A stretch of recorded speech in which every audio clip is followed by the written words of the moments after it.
Yo, guys, what is up? We have a very special guest here today with Sterling Cooper. Um, yeah, so All right. So I have one. Well, there's two questions. Okay. Especially one.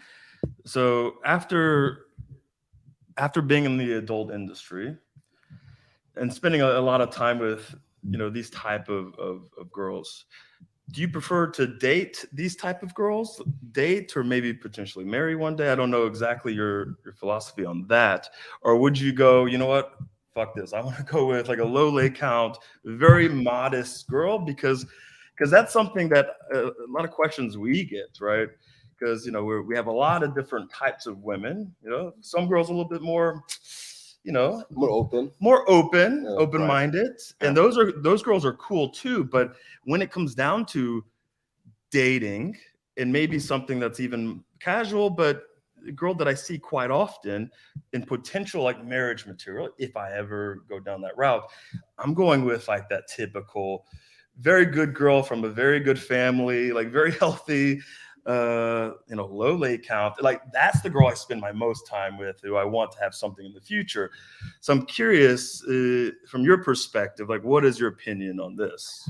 Yeah, it's kind of funny, isn't it? It's like the Madonna whore complex, right? Mm, Guys have that thing where they lust after the whore, they lust after the girl who has, who's very, very sexually overt. But when it comes to like having kids and raising a family, they want the Madonna. They want the girl that's like untouched and like a virgin and like a good daddy's girl mm, and everything you just described. So, and I kind of completely agree, bro. Like the girls that I, you know, make into a girlfriend are very. Bro, the most common feature they have is they're actually quiet. Oddly enough, yes, they don't yes.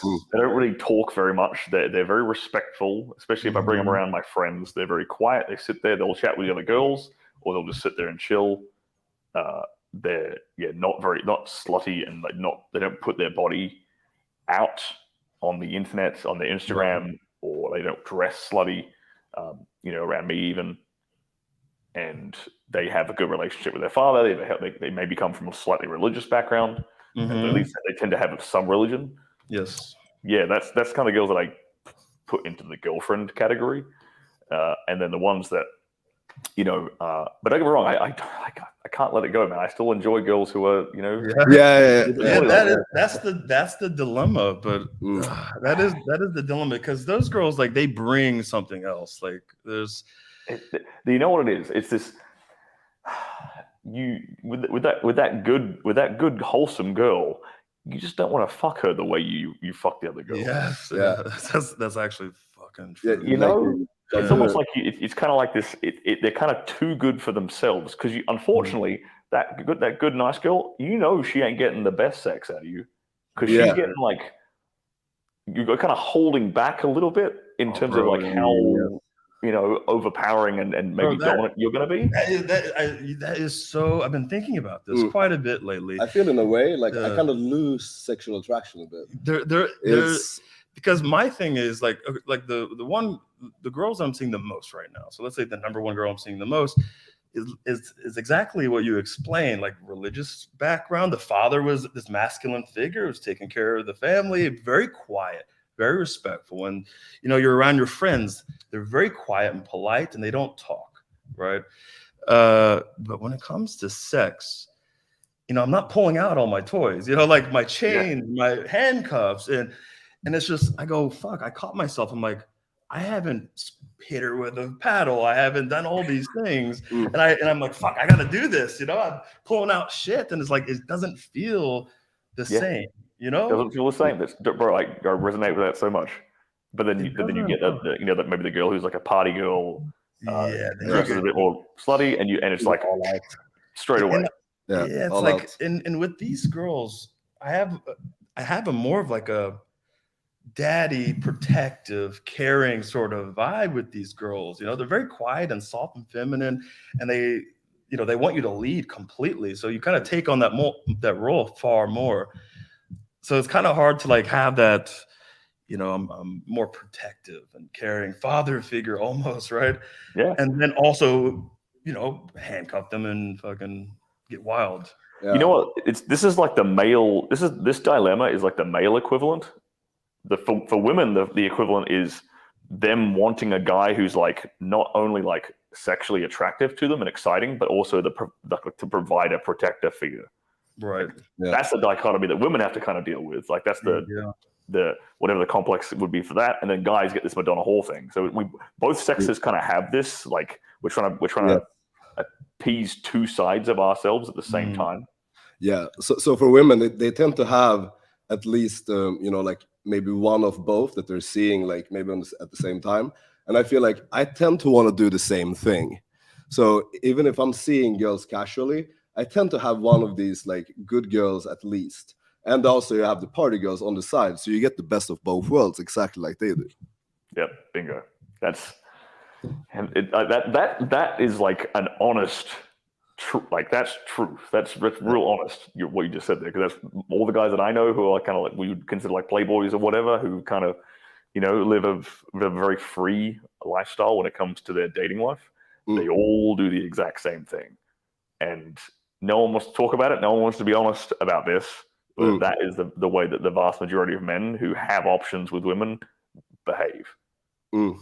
Yeah, that's I've noticed the same fucking pattern. I've been thinking about this quite a bit. Like if one day I want to like settle down or get married, who knows? Like right now, that's That's but I'm just thinking like I want that one good girl, but I want to have like side girls on the side, So that's interesting. But that leads me to another question: is with these low Laycount good girls from like a good background, who's not exposed to maybe your lifestyle, right, or our lifestyle, do you think they have a hesitation with dating you? Because I have a sort of my experience is absolutely not. Like these religious girls, like I've only had one guy one time, the kind of thing.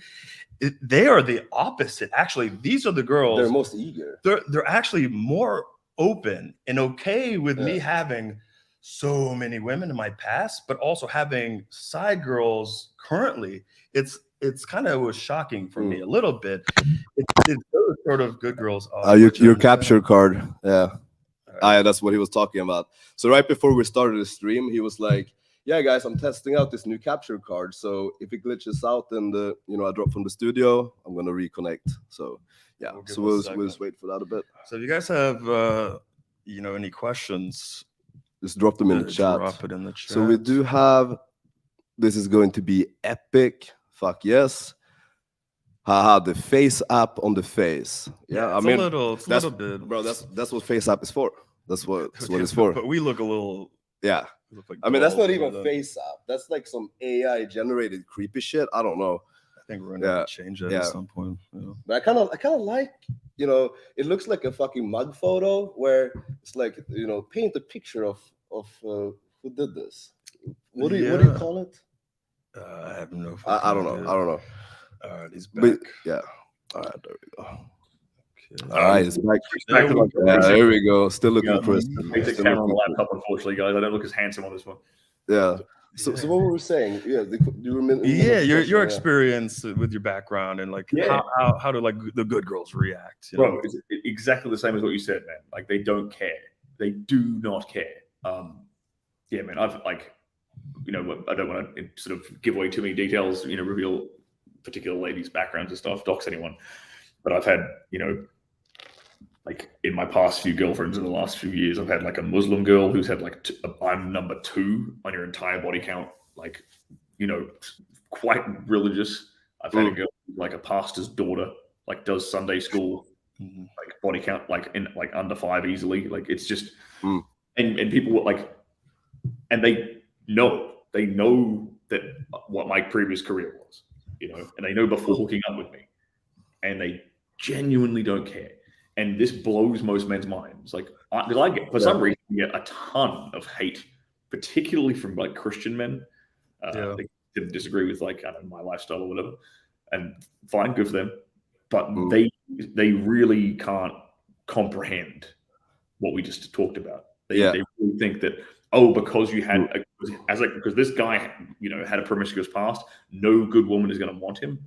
I'm sorry, bro, but that's just not the case. No, That's actually that's a very common for, I think, most guys, the average guy, like even our members and followers. Like, have you noticed how, like, when we say that we go to like these Eastern European countries where it's very conservative, and we're like, it's in a way it's almost easier for that reason, because I feel like the more, let's say, in a way, sexually repressed the culture is, the more she's gonna want to live those things out.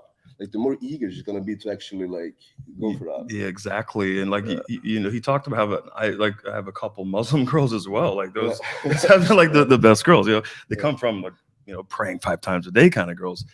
Yeah, that is interesting. Most guys don't understand. They feel like, okay, if I want a good girl, I need to present myself a particular way, almost like it's like I almost don't have to show that I'm a sexual guy or whatever it is. And I think it really fucks them up. That is kind of 100% wrong, right? Yeah. And it's okay. Let me give you an example, right? So the same Muslim girl, right? Her father did not know about me. That's 100%. He didn't have a clue about me. That was my choice. But he kept trying to find her like a husband. So every like few weeks, he would bring a vetted guy from his social circle to the house to meet her and introduce to her, and she would just have to turn him down every 2 weeks. She's turning down another suitor.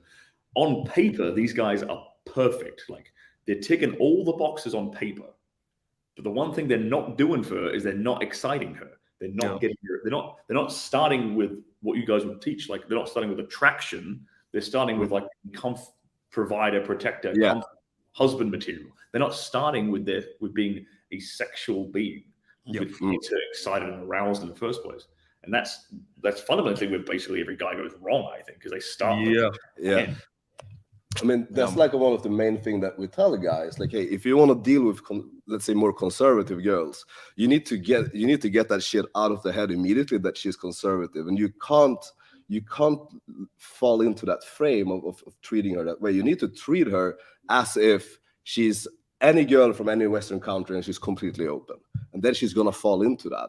Because the thing is, you know, when she's back in her home country or back in her home culture, she's used to not being able to open up to guys because there is that judgment around sex. So if you're the only guy that she can open up to and she feel like, fuck, I can be open to this guy about my fantasies and everything, that's going to be massive fucking value. Yeah. Women want to explore that side. I mean, and the reason that the thing that differentiates, like, say, a good girl from like a party girl is that, like, is her willingness to kind of do it often and publicly. Yes. But the desire is always there. They want to tap into it. And okay, maybe it might go a bit more dark and perverted with like the party girl. Yeah. It might not be as extreme. The things she wants to do might not be as extreme, but she still has that sexual aspect to it that she wants to explore. Yeah, and like those guys that you're talking about, like the dad was bringing, like those, I feel like those type of guys would never actually understand this girl, like actually know her on a deeper level. Like even if they've been together for 3 years or 5 years, just the guys that I've talked to have like broken up after 5 years or gotten divorced. A lot of these guys don't really know their girl deeply, especially on like a sexual fucking level. And I mean, that's the reason why a lot of guys get cheated on and like broken up with. I think is a big part because they're missing the whole sexual part of it as well. Like understanding her fantasies and kinks and like what she truly desires, you know. That's why she steps out, man. She steps out because she's not excited anymore. Nope. Like, because the relationship for her is now boring because it's predictable and it's like there's no like emotional ups and downs anymore. It's just this like flat thing, you know. I think that's where men and women kind of misunderstand each other a lot. Like guys are totally happy with everything just going fine. Yeah. Like a guy could be, like, women don't understand how little it takes to make men happy. Like a guy could be so happy with just like a dog and like a TV and like a good steady income and like a gym, like, you know, like really, really basic shit. He wouldn't have to do anything really exciting to have a happy life. But women, especially if they've been exposed to a lot of like, I don't know, like modern culture, they tend to need like a lot of like excitement and stimulation and variety anxiety and experiences, but it's also not just like positive stuff. They also need like negative drama and like disappointment and jealousy and anxiety. They need that as well to keep them interested and excited and like switched on in a relationship. It's kind of annoying, but it's just the fact of life. That's interesting, because I was talking to Alex today. The past, I have the main girl. The past week I've been super busy, just from morning to fucking night. So when she comes over, it's uneventful. I'm tired, whatever. So for 1 week, I've been it's been cool. It's been good. It's been fine. It's been, it's been nice. Then I go, hold on, wait a second. It's been too fucking nice for a fucking week, right? So I'm like, no. I have to fucking some shit. So I said, I started some fucking drama like right away, I was like, hey, the fuck, you taking too long to go to the bathroom? I'm just coming up with some shit. And the look on her face was like, I just took her to Disney World or something. Like, she was like, oh, you want to fight? It's like, oh, there we go. Okay. Started a little drama, spiked her emotions a little bit. And it's like, God, you have to remember to be a little bit unpredictable and to spike her emotions a little bit, get something going. It can't be too great, too fine. Because a lot of guys, I know, like my first relationship, I thought everything was great and I was doing everything a man should. And then all of a sudden she turns into this like evil bitch and like cheats on you. And you go, why? Why'd you do this? And she's like indifferent about this shit. It was just too boring, too predictable. They get savage, Women can be really savage. Ooh. And that's okay. That's the nature of that's like the nature of the beast you're dealing with. Yeah. It's like a tiger has stripes, man. You don't get angry at a tiger for wanting to eat you. So you shouldn't get angry at women for being women. That's just how they are. But Nah. you need to accept it. And also, I think that's a big thing as well. I think they get a lot of satisfaction out of seeing you get like emotionally reactive and pissed off. So that's another reason why you don't want to, at least express that. You were talking about like on the same topic, like on the spiking the emotions, like a couple of days ago with the same girl. Something like you did in the morning. Yes. What did I do? Yeah. It was something about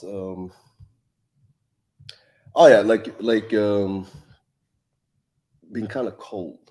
Yeah. I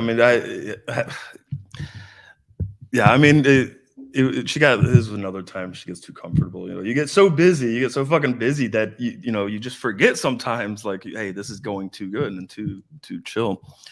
But like something simple, like when you wake up in the morning before she goes to work or she leaves your place, just not talking, not saying anything, just being kind of cold, and like fucking, I get on my phone, I got Tinder, and she's like, these are your matches? They're fucking hot. I'm like, Ukrainian girls they're super hot. They're kind of needy, And I just kind of put my phone away. And she's trying to give me a massage, and she's like, "Why is he so quiet?" She started cleaning my room, and she's like, "I got to like do something to make up for whatever I did wrong," So that was like just something enough to kind of last her for a few more days or a week or something. All you're doing there is using her own imagination. Yes, exactly. That's all it is. You didn't say a damn thing. She just filled in the gaps herself. Yeah. And she literally created a telenovela in her own head about what must be happening because you're not saying anything. And then it's like, oh, I must make him like me again, do this, and this to help, like, to please him. And she's happier that way. Yeah, it's crazy. The guys get it so wrong. She's genuinely happier when she is working to please the man she like loves and respects. No, actually, I love that part about filling the gaps. That's actually something that I really like to play around with. So on the same topic, right? We're talking about how you always need to keep shit interesting. I think a lot of guys, they misunderstand. They think that, after you sleep with the girl, it's like, it's game over, I can chill now. But it's definitely not like that. Like, the game never ends. So something that I like to do to sort of fill in the gaps, let's say right after you sleep with her for the first time, when she's about to leave, they kind of like to get some type of validation that you're, like that you want to see her again or whatever. So I might say something like, hey, look, it was very nice to meet you. I wish you the best. But I'm not saying that, look, I'm not going to see you again. But here she starts filling the gaps. And the effect that you start getting from this is that she's going to start chasing for the next meetup. So that's sort of like how I started, and I just tried to keep that going for like a long period of time. I get that. It's a very good choice of language. Yeah, that's getting out, filling the gaps. Do you have a... Yeah, so there's another question that a lot of guys will fucking need, and it's great to have you on here, is a lot of guys are just horrible in fucking bed. They're not only just bad in bed, but they're just bad being sexual men. Okay, they're not sexual at all, a lot of guys. So I'm just curious about what young guys or inexperienced guys could start doing to become more sexual, just in general, like even out of bed. It could be like in the club, or it could be just your everyday sort of, Also, what is the first thing a guy should learn, develop a skill in the bedroom? Like the first thing that comes to mind, what are you telling this guy to start learning? I mean, the first thing I tell guys to get better in the bedroom, the first thing I actually tell them is to stop watching porn, oddly enough. That's the first thing I'll tell them, but that's not really a skill. That's more of like a correction, right? Yeah. It'll help get a lot of other things fixed. In terms of like a skill, this kind of ties into your other question, what I would teach them. And that's the reason why a lot of guys kind of suck in terms of expressing anything sexual, any kind of sexual attraction, sexual confidence, is because they have a lot of guilt and shame tied into sex. They believe that guys get fed this bullshit from a young age, the frame of mind that sex is them taking something from the woman. Mm. And so they're taught to feel, because if a woman's body count goes up, then she's a slut and she's shamed and stuff like that. And you're the man who gives her another body, then you should feel shame and guilt for expressing sexuality towards a woman because you've damaged her in some way. That is a fucked up mentality. That is really fucked up. That's fucked As up. towards sex. But that, if you think about it, that's really the way that the Western world views sexual relationships. And it's like, no, sex is a gift. Sex is a beautiful mutual exchange between both of you. So first of all, like the guys have to kind of deprogram that guilt and that shame out of them. And that, that guilt and that shame in being a sexual guy, in being unapologetic for their sexual desires, in being unapologetic for their kinks, their fantasies, and what the way they want to rock a girl's world. Because it's ultimately a gift you're giving to her. You're giving her an amazing experience. So you should, the mental frame of mind should always be one of that, I think, is it, I'm giving this woman an amazing experience. So I'm not taking something from her. Because the minute you feel like you're taking something, you feel like you're you're putting her on a pedestal, and you're lowering your own self-esteem, you're lowering your own confidence. Yeah. And that manifests into shyness, and manifests into a lack of expression, a lack of extrovertedness, a lack of sexual confidence, and that swag that guys need to have to come across as sexual in the first place. And that's really fucking crazy if you think about it, because the female potential for sexual pleasure is, from my experience, higher than a guy's. I mean, they can have multiple orgasms. They can have fucking 10, 20 orgasms. They can have all of this shit, right? So if anything, I feel like they're getting the better end of the deal. And I'll do all the work, motherfucker. Like, you just have to lay there and fucking enjoy. Exactly. I'm not taking anything. I'm giving you all this. Yeah, and fuck, all the girls I've had, it doesn't matter if it's a good girl, like low Laycount girl. Girls have more kinks and fantasies, I think, than guys actually truly understand. Their turn-ons, their kinks, their fantasies. Like, I can't compete. Just pull any girl off the street right here. She has way more kinks and fantasies than I do. Like, I'm pretty, like, most guys are kind of happy and basic with like, one or two things, or just normal sex. But girls have like a like I keep remembering, like, this was a virgin girl in a Muslim country who wore hijab, and I matched with her, and you couldn't really see her face. She was like, had a hidden profile, and she started talking about sex with me, and I'm like, well, what are you into?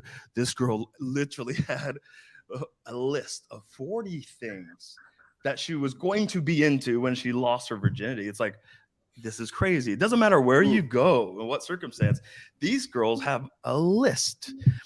So that comes from that. I mean, in that particular example, that probably comes from from sexual repression. yes. You know, you should set yourself for marriage stuff. Absolutely. But it comes from her imagination, man. Like, women are very, very creative and very imaginative when it comes to sex. That's why dirty talk is so powerful in the bedroom. Dirty talk is just this, like, if there was one skill, I'll add this in well to your last question. Like, if there was one skill that a guy could learn that would like easily 2x his ability in the bedroom, it would just be learning how to deliver a couple of good lines in the bedroom, like whisper some dirty shit in a girl's ear. Because it's just, here's the reason why, right? You're talking directly into like her subconscious mind. Like, when a woman is in a sexual state, hopefully when she's having sex with you, she's in like a submissive, receptive state, right? She's not in her logical thinking brain. You're able to tap directly into like her deeper subconscious, and that's in a way you're kind of talking straight to that. So when you're using erotic language and dirty talk, you're penetrating straight to like that reptilian mammalian brain, not like the prefrontal cortex. So it's hitting emotionally really, really hard. There's no filter either. So it just goes straight and creates these emotional spikes in her. Everything else, orgasm experience is so much easier for her then. Yeah. No, I totally agree with this. This is actually something that we teach our students to do. Even in, let's say, when they go to the club and they want to pull a girl home. The easiest way to turn her on to the point where she's like, all right, fuck it. I don't care. Fuck my friends. Fuck, I'm going to work tomorrow. I'll miss my flight. I want to fuck this guy. Is you deliver a really good dirty talk. You get her actually dripping wet in the club. It's very difficult for her to say no. She's gonna come with you. It's all that fucking built up tension, right? It's like, fuck, I need, like, if this guy could make me this wet and fucking horny without touching me, like, imagine what this motherfucker can do when I'm home alone with this motherfucker, right? There's that her imagination. Her imagination is your best friend. Yes. Right? Yeah. You're getting her excited without even touching her. She's imagining then what the rest is going to be like. So again, that's why mystery works with women, like being like somewhat ambiguous and vague, like rather than being like direct and logical works with chicks, because the mystery and the imagination allows her, like, she does all the work for you. Yeah, for sure. And I think on another level as well, if we really think about it, like, how many guys could even successfully like pull that off without saying something that sounds super cringe or creepy? So I feel like even being able to do that in front of a girl displays massive value, because, like, fuck, you must have a lot of fucking experience just being able to say this. And also, something that we teach the students is that, hey, you want to identify sort of what her fantasies are, like what type of girl is she, like what's her sexual archetype, what do you think she's into?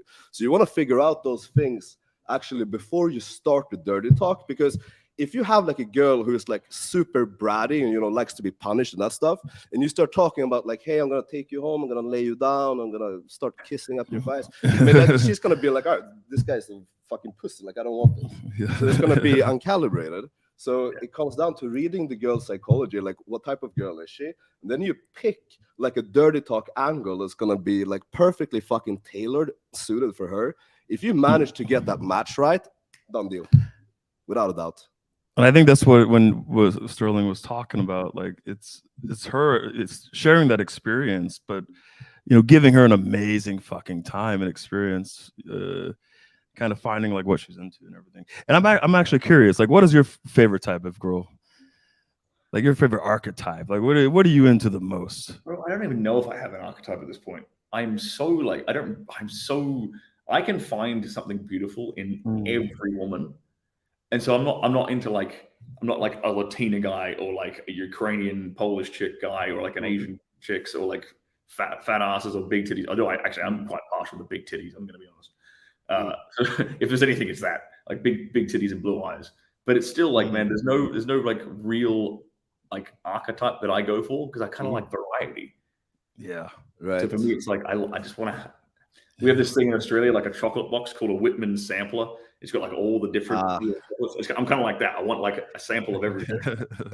Speaking of Australia, I was just there. I was just in Sydney, actually. I fucking love Australia. I actually used to live there for 2 years.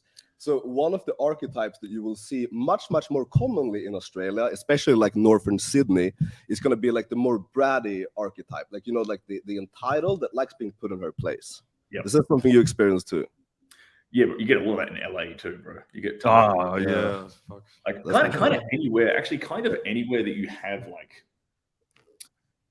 rich, wealthy people. So like there'll be daddy's girls. That's kind of who that is, right? It's her dad is wealthy, or her dad treated her like a fucking princess. Never been punished. Never had a masculine father figure who like put her in her place. So she's just desperate for that like authority and boundaries. And she comes across, and as soon as a guy starts doing that, like telling her no, in her goddamn life, telling her what to do, like what to wear, what to do, like how to dress, what to eat, blah, blah, blah, anything like that, she just starts getting wet because she's like, oh my god, the guy who's finally like taken charge, calling me out on my bullshit, because she knows it's bullshit. She knows she's acting bratty. Yeah. She's doing that to find a guy who's willing to like, she's provoking his balls and fucking put her in her place. Yeah, but the thing is, most guys can't do that. Like these days, most guys just don't. I mean, it's kind of sad. It really is sad. A lot of guys are just very timid and a bit submissive, or scared, or I don't know. What do you think about that? You know, I think at least from the guys that I talk to, a lot of them are terrified of like a Me Too allegation. I mean, I don't know how like the kind of demographic of guys you guys deal with. I mean, most of my customers are in America or England or Australia, right? But primarily in America. Pretty much the same, yeah. There's a lot of fear around that, around Me Too allegations and false, assault charges, things like this, and rightfully so. Like but you know who isn't getting charges like that? It's guys like you.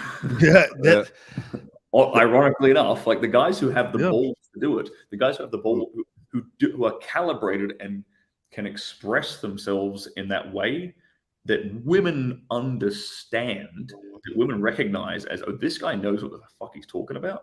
This guy is the real deal. That guy doesn't get those kind of allegations. The kind of guy who gets those allegations is the creepy guy. Yeah. Oh, it's the creepy, hesitant. There's that like middle ground where the girl's kind of like analyzing you like Terminator, and it's like, you know what? If you do a half-ass, if you got like half-ass fucking confidence, then she's like, you know what? Fuck this creepy guy. I'm gonna like load on this guy.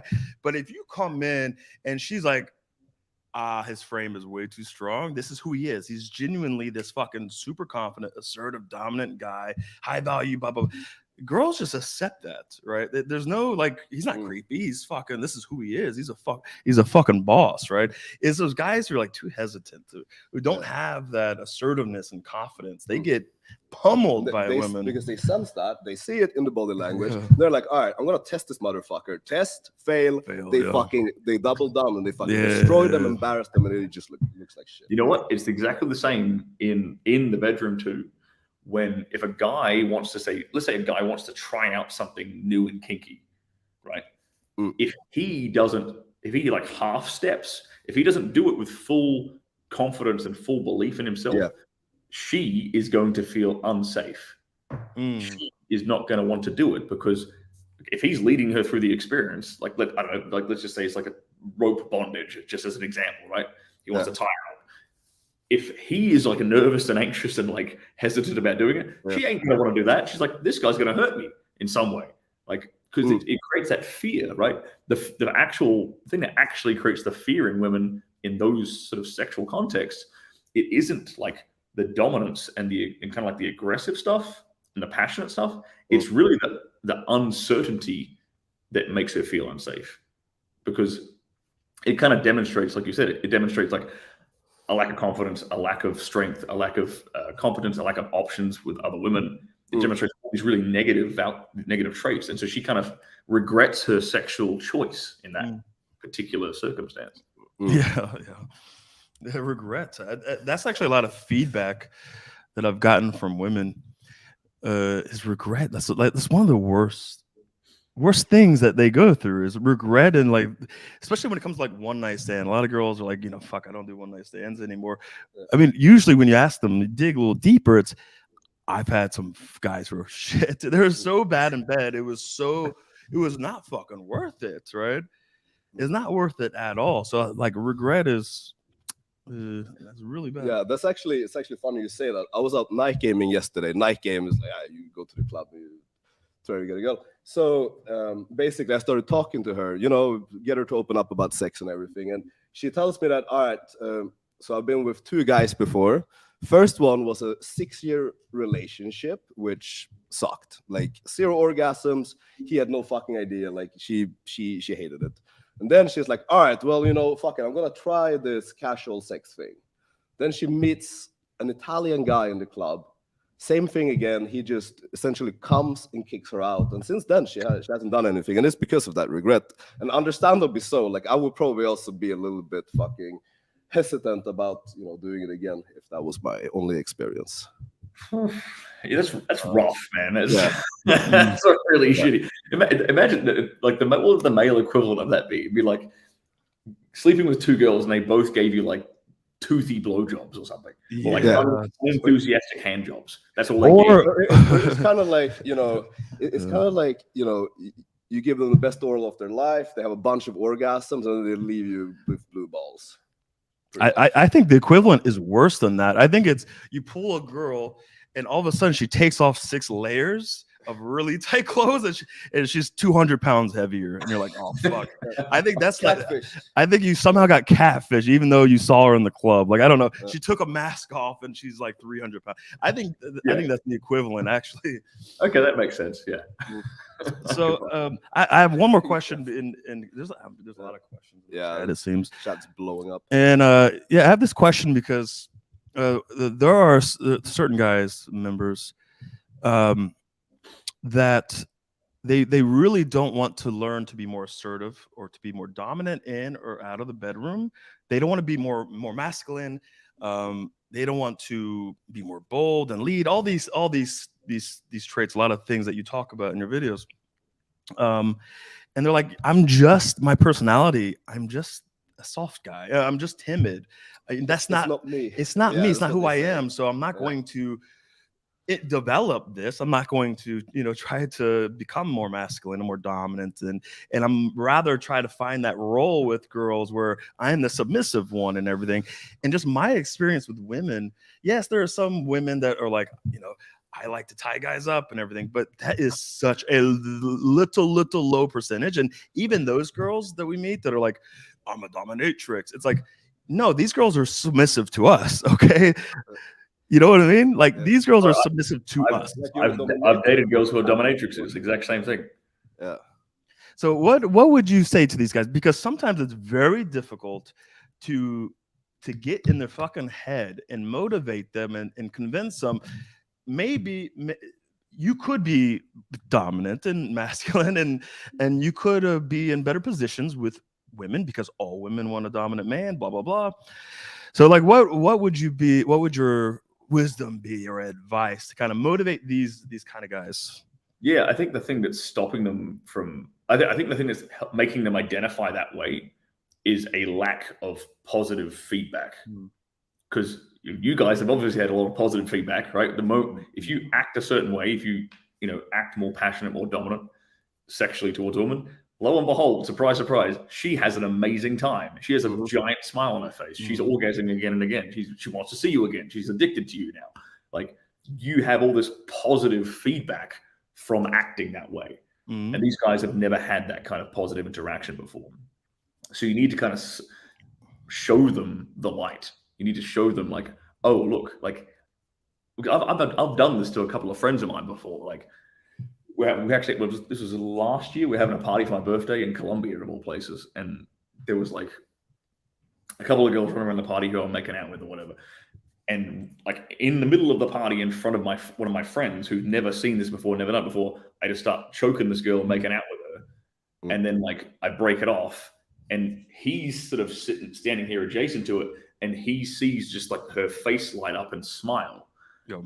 And for him, it was like a light bulb moment. of like, Shocking. oh shit, like he's like, what I did would have been like I'm taking a massive risk, right? Yeah. You know, I'm doing it. I'm confident in my ability to pull that off. I'm confident in her receptiveness of it, right? If I did that in America, but some people might have called the cops or something. I don't know. But his frame of mind was, you can't do that. You can't get away with that. Oh, you absolutely can. You Yeah. absolutely fucking can. Yeah. But now that he had seen it done, Yeah. he was then able to go on and do, you know, not as extreme as that, but like a few layers down. Yeah. And Yeah. positive reinforcement. And he's like, oh, I can be that guy. And I want to be that guy because that guy has more fun. That guy women love. That guy gets more positive experiences than the guy I was before. You know, you like guys who say, oh, I'm just not that guy. I'll tell you who you're not either. You weren't like 6 foot when you were like a baby either. You weren't rich, but you had to become that guy. You know what I'm saying? Like any aspect of your life, you didn't start off life jacked either. You know, every guy has to build himself through every aspect of his personality. It's a skill. So why is this the one aspect of your personality that you don't want to do any work on? Yeah, it's the ego thing. I think it's scary. It's like choking is scary. Like it's funny that you brought up choking because that's like that's what we do in the fucking clubs or during you know, at the mall or whatever. So when like yeah, I mean, look, that's like the best way if you want to pull from the mall. If you get to a point where you're like kind of like what I was talking about the dirty talking, right? If you get to a point where you're like you sense the receptiveness. And you actually like do that, and it's like it's game over. It's game fucking. And over. other girls are watching this, so it's not only like the other guys, but other girls are watching this. That's one of my favorite things to do, actually. So let's say if you go to a club where you know there are like maybe tables and stuff, and it's like it's a pretty small place, so everyone can kind of see what's happening. Yep.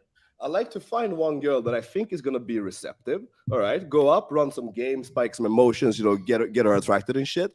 And then you choke her in front of every other girl, and they all see that. And boom, 5 minutes later, they're all like magically dancing around you, and they're trying to get your attention. That is like the best thing that I've ever found for these like small places. You create a massive social proof and like pre-selection with that. It's that's funny you bring up the choking thing because that's been so many like aha moments for like students or you know members that are you know in the mall or you know in the club with us. So that's and I you know I obviously I want to say I feel like I need to add a caveat in here. It's just I was like, about to do that. You gotta be calibrated. You gotta be socially aware. Don't do this. No. Actually, no. Don't choke anyone. Yeah, don't do it. Don't do it. Don't do it. Hey, you know what? You know, hey, go hit up Stirling. Learn how to choke. You know. Well, because there's a correct way to actually there's a right and a wrong way to. Yeah. You're not trying to trying to crush a windpipe. You're trying to reduce the blood flow like down the arteries. But it's also like you said, understanding like the receptiveness. Yeah, and that comes with experience, right? A lot of guys. You know, if they're brand new to this, I don't want like some guy like running around just Sexualization in a mall. Hey guys, don't do anything fucking stupid here. All right, no, it's actually interesting you bring that up as well. That there's like a correct way because if you get talking to girls, sometimes they will say like, no, like I don't really like it, and then you do a little bit of digging and you found out that this guy was fucking crushing her windpipe. Yeah. Then you're like, oh well, that's why you didn't like it. See, well, he was doing it the wrong way. Like there's a correct way to do it. Then you can like show on yourself. You're like, okay, like that could be much nicer. Boom, you get her to agree to that. Then you're like essentially like a couple of steps away from actually doing it. She gets turned on. You pull. Long story short. Yeah. All right, let's see. What do you should we go into a few questions, or should we try to bring that girl on? Let's see, what else do we have here? That's. Let's see, because I think it would be interesting to bring her on, but let me see. Let's do a couple questions. Yeah, I don't know how much time you have. Just let us know when you're running out. The next thing I've got is at 5 on my time, so that's like an hour and 15. Okay, yeah, we're in the same time. Yeah, just anytime, whenever you need to get going, just let us know. All good. All right, so we have this girl. So let's do a couple questions, and maybe try to bring this girl on. It could be interesting. Yeah. All right. So do we do questions from the chat or do we do like questions with Devian and Florian? Yeah. Let's see. Hey, Div, are you on? Yeah, Divyam, are you here? I'll send them the link. Actually, send a link to them. They can fucking jump on.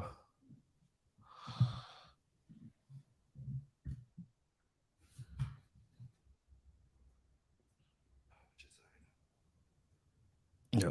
So I told her to be ready. Yeah. All right. So let's. All right, I think Florian is jumping on now. Coke Zero gang. Hey, do you Coke drink Zero Coke Zero? I'm curious. Do you drink Coke Zero, Fanta Zero? Coke Zero. No, I drink these things like C4. Yeah, I've tried those. And in the US. Our members think we have some sort of creepy Coke Zero fetish. So, you could probably find a girl who has that. You go on the street. Probably some girl who has like a Coke Zero fetish. Oh, that would be hot. Yeah. Send her the link to it so she could go into the room. Yeah.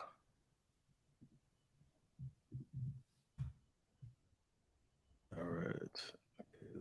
He's not here. All right, Florian is jumping on now. All right, let's see what questions we got here for a couple minutes.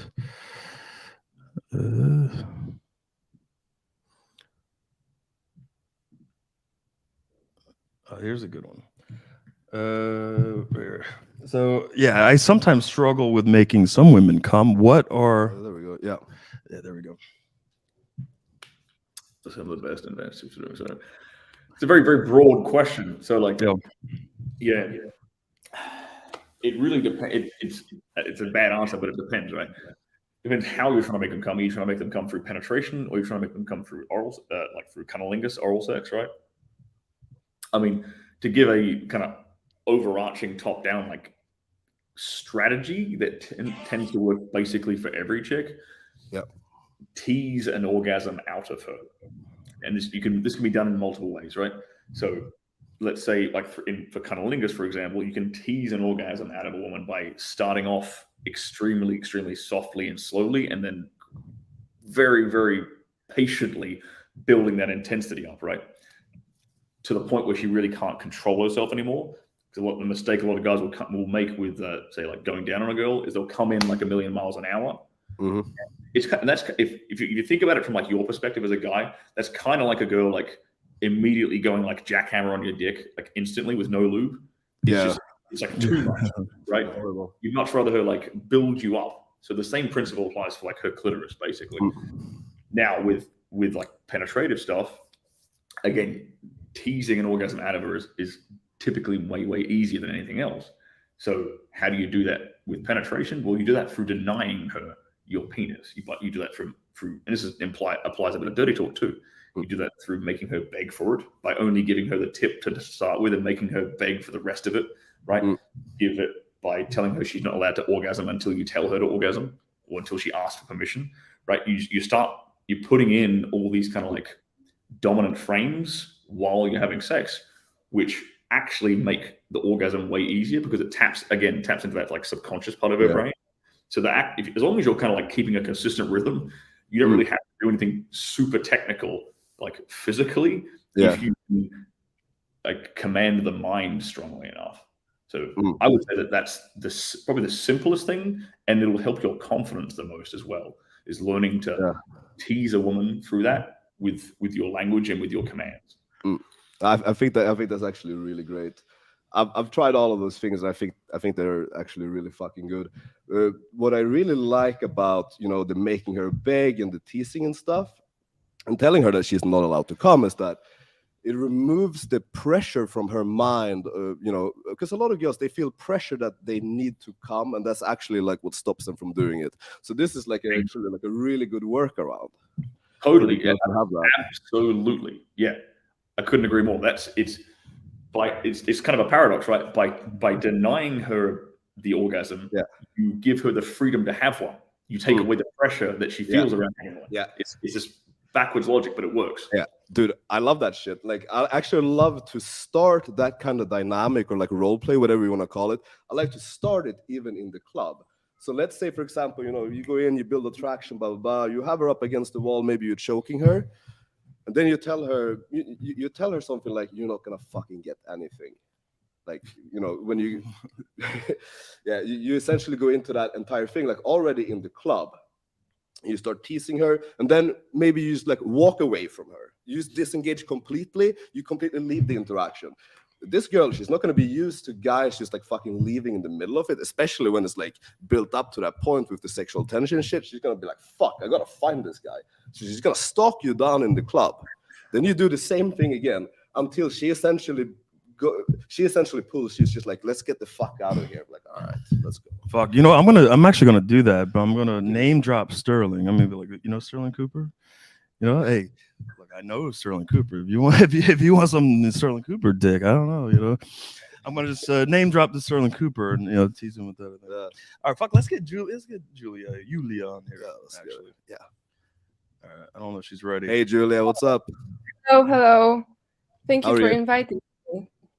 Of course, Yeah, of we course. heard you were a big fan of Stirling Cooper, and you had some questions.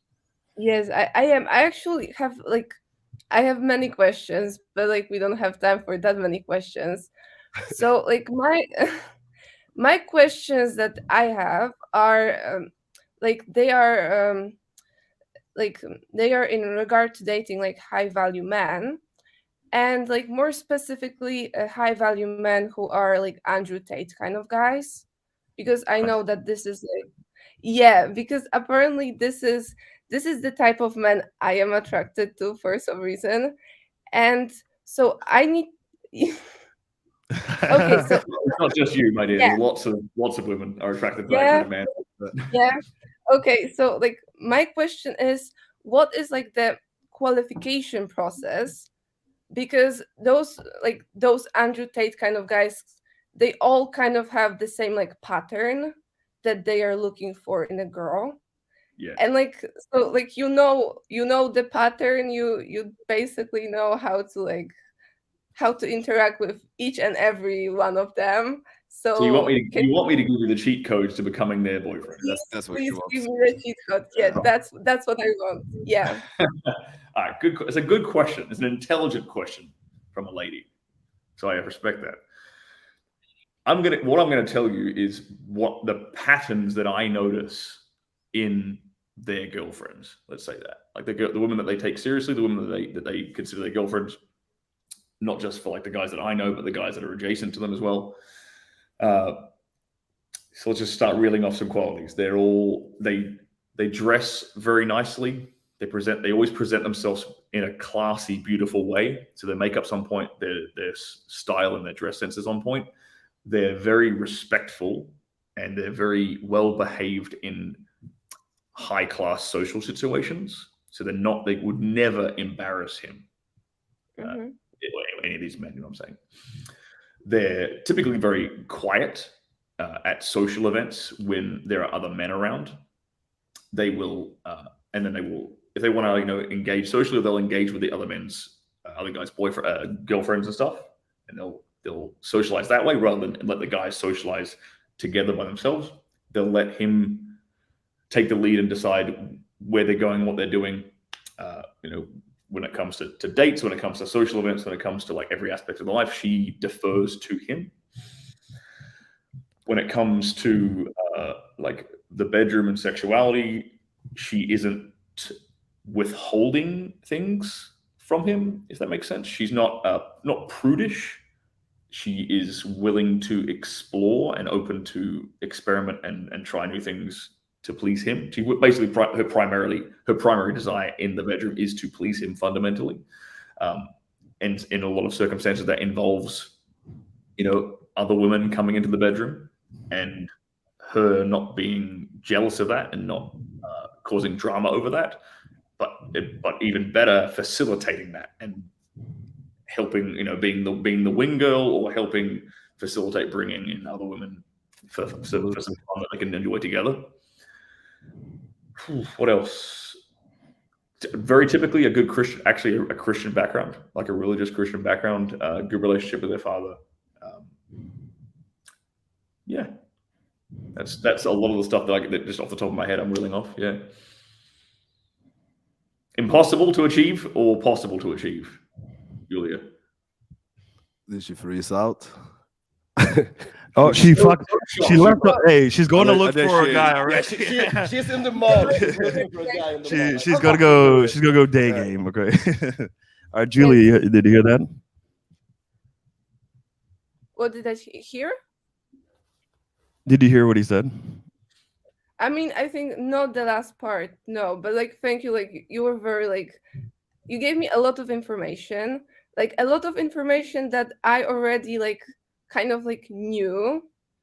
It wasn't like the first time I heard about it, because I kind of did a little bit research, because I am quite a nerd. If I'm interested into something, I will like know every single detail. Right. But like my question is also like, when it comes to those like Andrew Tate kind of guys, you said that the girl needs to be open to like experimenting in the bedroom with other girls. I mean, And like, I'm not all of them, but I have. But and I'm not talking specifically just about Andrew. I'm talking, like you said, you're talking. Yeah. I'm talking about the kinds of guys that I'm assuming you're talking about. And I Yeah, know you yeah. live in, and I know you're in Poland, so I probably know some of these men personally. And they're not all. They don't all necessarily do that, but I know there is at least a few that do that. Okay, so my question is, so what if, for example, because there are some men that, for example, have like want to have multiple girlfriends, and like, and how like should a girl like agree to that, like, or look for someone who only wants one? Right. Yeah. Well, if that's okay, well, like if you want to have exclusivity to a guy, then there's going to be some like compromise. You know what I'm saying?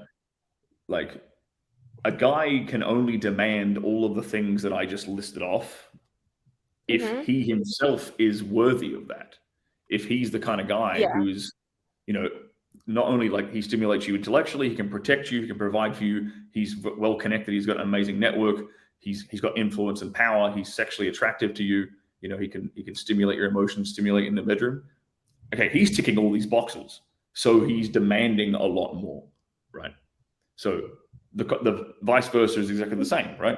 If you want a guy who's going to compromise on one or two things here and there, okay, well then you'll have to compromise, like you'll have to step up in one of these other categories or compromise on what he provides, basically.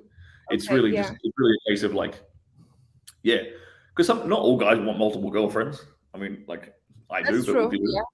there are plenty of guys. There are plenty of, especially in like Poland, dear God, there are plenty of like strong masculine dudes who only want a wife and to crank out a family. Like I don't think that a young girl will have any problem finding that in Poland. Perfectly honest. I mean, maybe you guys live in Poland. Maybe you can correct me if I'm wrong.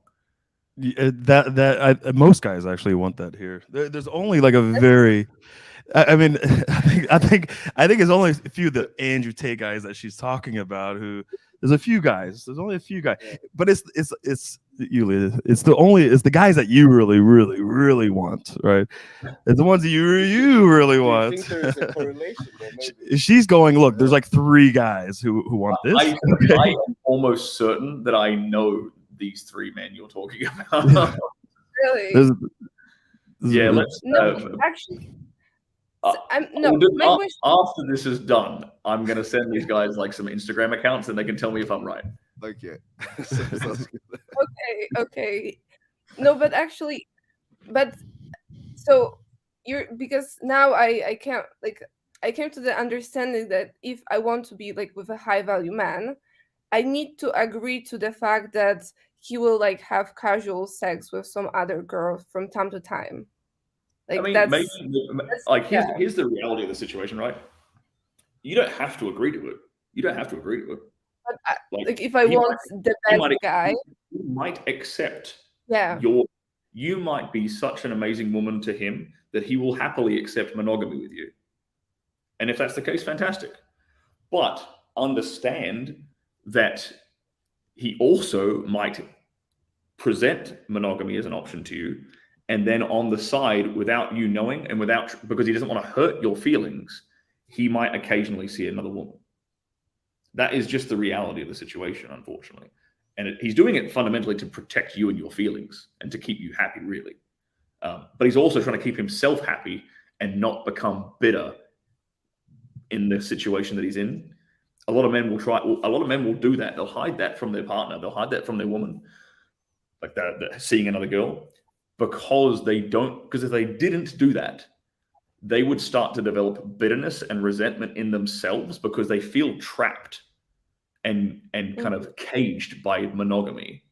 So they'll feel that, and there's two options they have. One, they take that resentment out on you emotionally, or they occasionally see another girl on the side, and then they come back to you happy. So that's. I'm just trying to be as honest and clear as I appreciate it a lot. Thank you. Yeah. I mean, would you guys agree with my assessment of Yeah, that? I was actually thinking about that. I'm not at the stage where I would ever entertain like an exclusive sort of one-on-one thing, but maybe down the road that could happen. But right now, like this is just how I naturally feel. Just my instinct is telling me, if I have a Yulia girl, okay, and she's down with me having other girls on the side, okay, and I'm taking care of her like you explained. I'm doing everything, and I'm taking care of her. She's doing all the right things. I'm doing all the right things. Yulia is so fucking happy within this dynamic, despite me maybe having some other girls on the side, but I'm giving her enough attention, right? Yeah. So I'm not neglecting her in any way. In the bedroom, emotionally, in any other way, she is fucking happy. She's so happy. She goes, you know what? I normally would not allow my man to have other girls, but this is too good, right?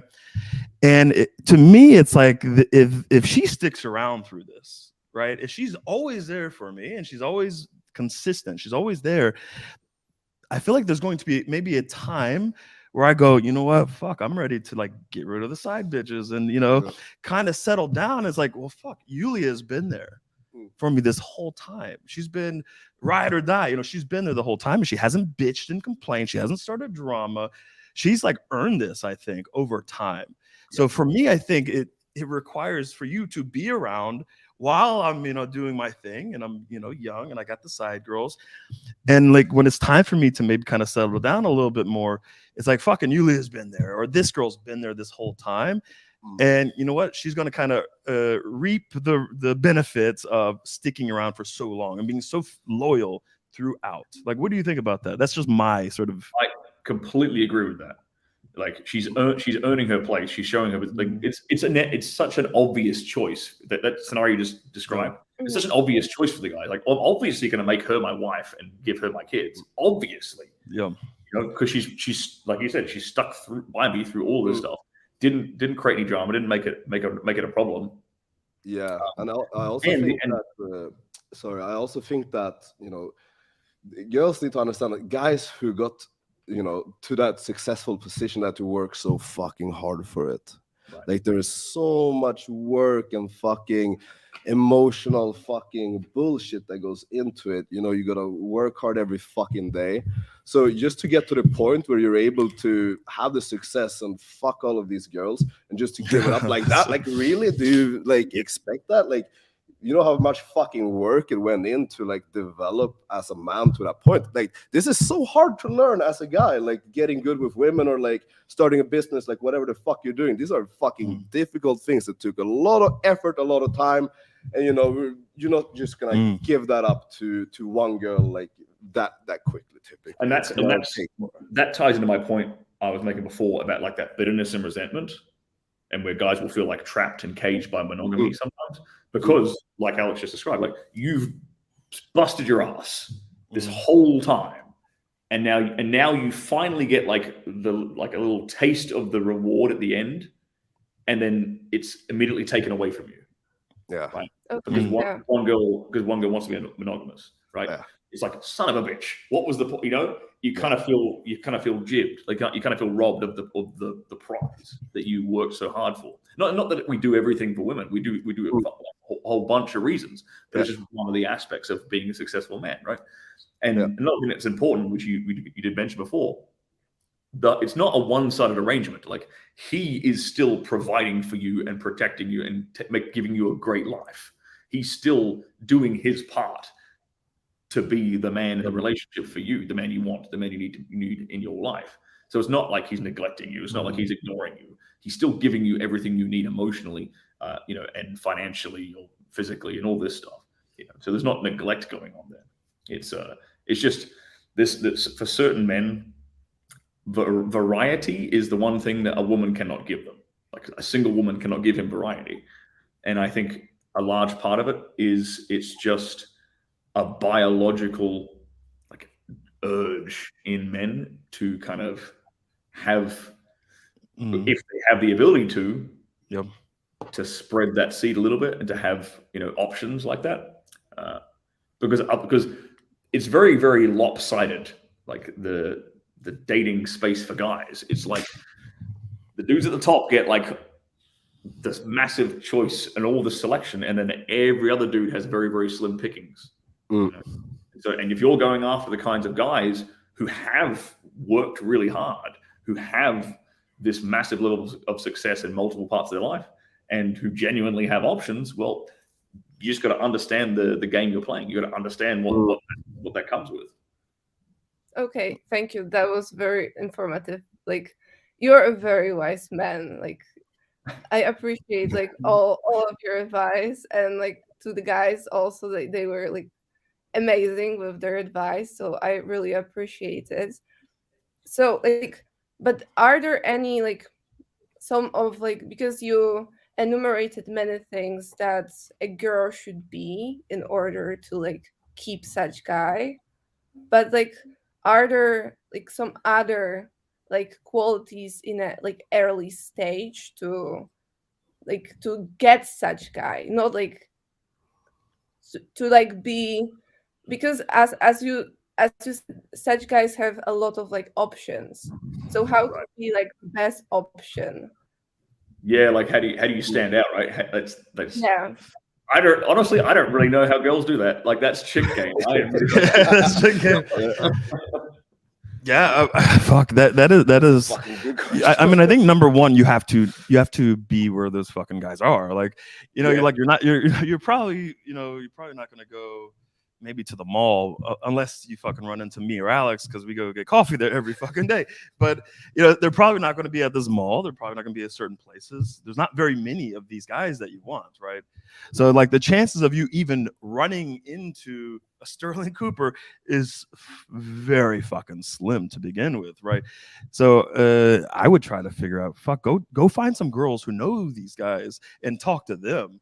And be like, yo, where are these motherfuckers hanging out? Can I join your little squad? And be friends with those girls who are around those fucking guys, right? With them. Make friends with their friends' girlfriends. Yes. Okay, that's actually very good advice. Insert your way go get your nails done at the same place or something. Like it's networking. Yeah. Another thing I'll say, just from like my experience, like girls that have caught my attention on like Instagram, honestly, they've just like they kind of flattered me with like they'll share like one of my Instagram reels or something and like say like listen to this man, and I'm like, I like this girl already. That works so well. Validation works really fucking well. Because guys don't really get that much. Guys really don't get complimented that much. Yeah. Like a guy will remember that one time like some old lady said he looked good in the supermarket 10 years ago. Like guys will remember this shit. So that's actually a super easy way to stand out. You are absolutely right. Like men don't get like appreciated enough. So if you like appreciate them for like things they do for you, they really like they see it. Like even if they get like a fresh haircut for them, and if you compliment them on it, that's like a huge confidence boost for them.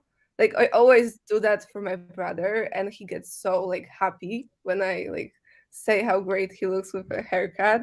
So yeah, I think that's one way. Yes. I like that. Is that someone? I think that's yours. Yeah. I think it's mine, but like I have no idea who it might be. I think it's the alarm for next question. It's your high value man calling. Yeah, he's at the door right now. Yeah. He's watching the stream. Maybe in the mastermind. Yes, maybe. Okay, so my also question. Okay, so this was like my question, and I also Make it, like, and Yulia, make this one question because we have one more question from you, and we have another question from a member, and he's got to get out of here pretty soon. Okay, we don't want to take him too long. So one really good fucking question. Make it fucking count. Okay. Yeah.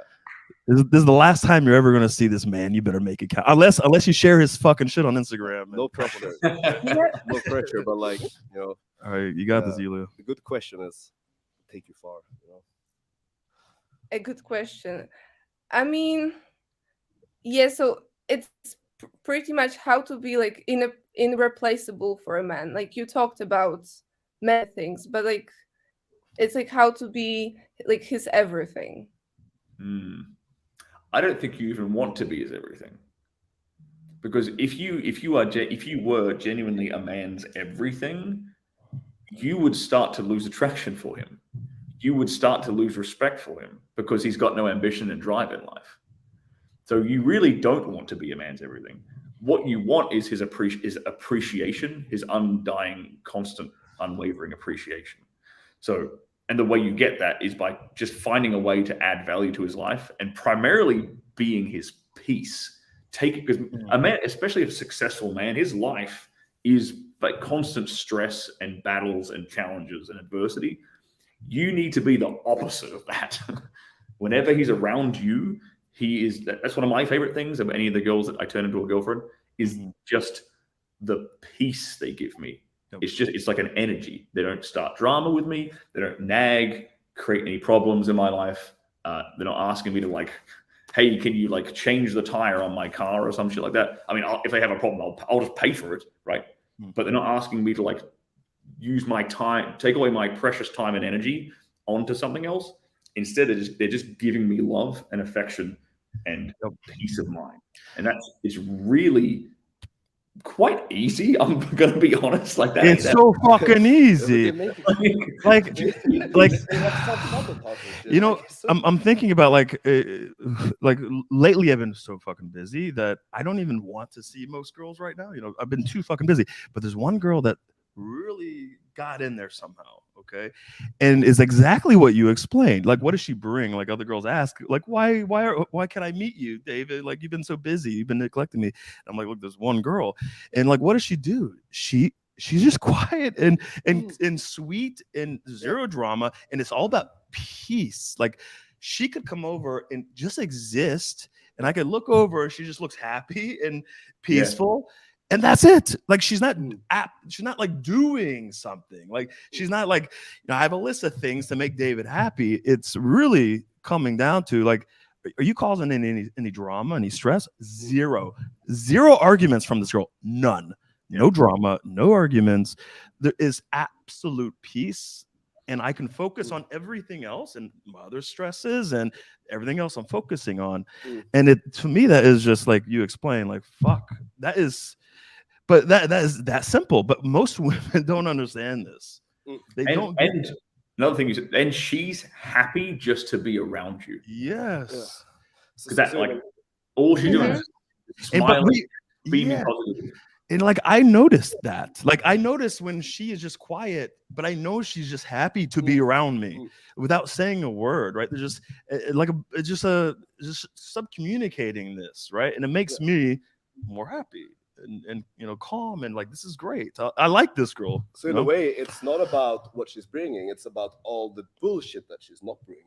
You can think about it. Yeah, exactly. Yeah. Absolutely. Yeah, so hey, Yulia is fucking amazing to have you on. Thank you. That was amazing advice and great advice. Like you guys are so like smart and come on, keep going. Don't stop. Yulia, give Sterling one more compliment. Give him the best compliment you've ever given in your entire life. Right now.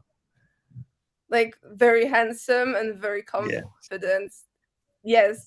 Yes, thank you. And very wise, very wise. Great, I like it. That's very ready. Amazing. Thank you. I really appreciate everything. Julia. All right. Thank you. If anybody wants any high value guys that want to give Julia a chance, just hit us up. And Yeah, we'll connect them. you, Okay. yeah. All right. Thank you, Julia. Thank you. Thank All you. right. Thank you a lot.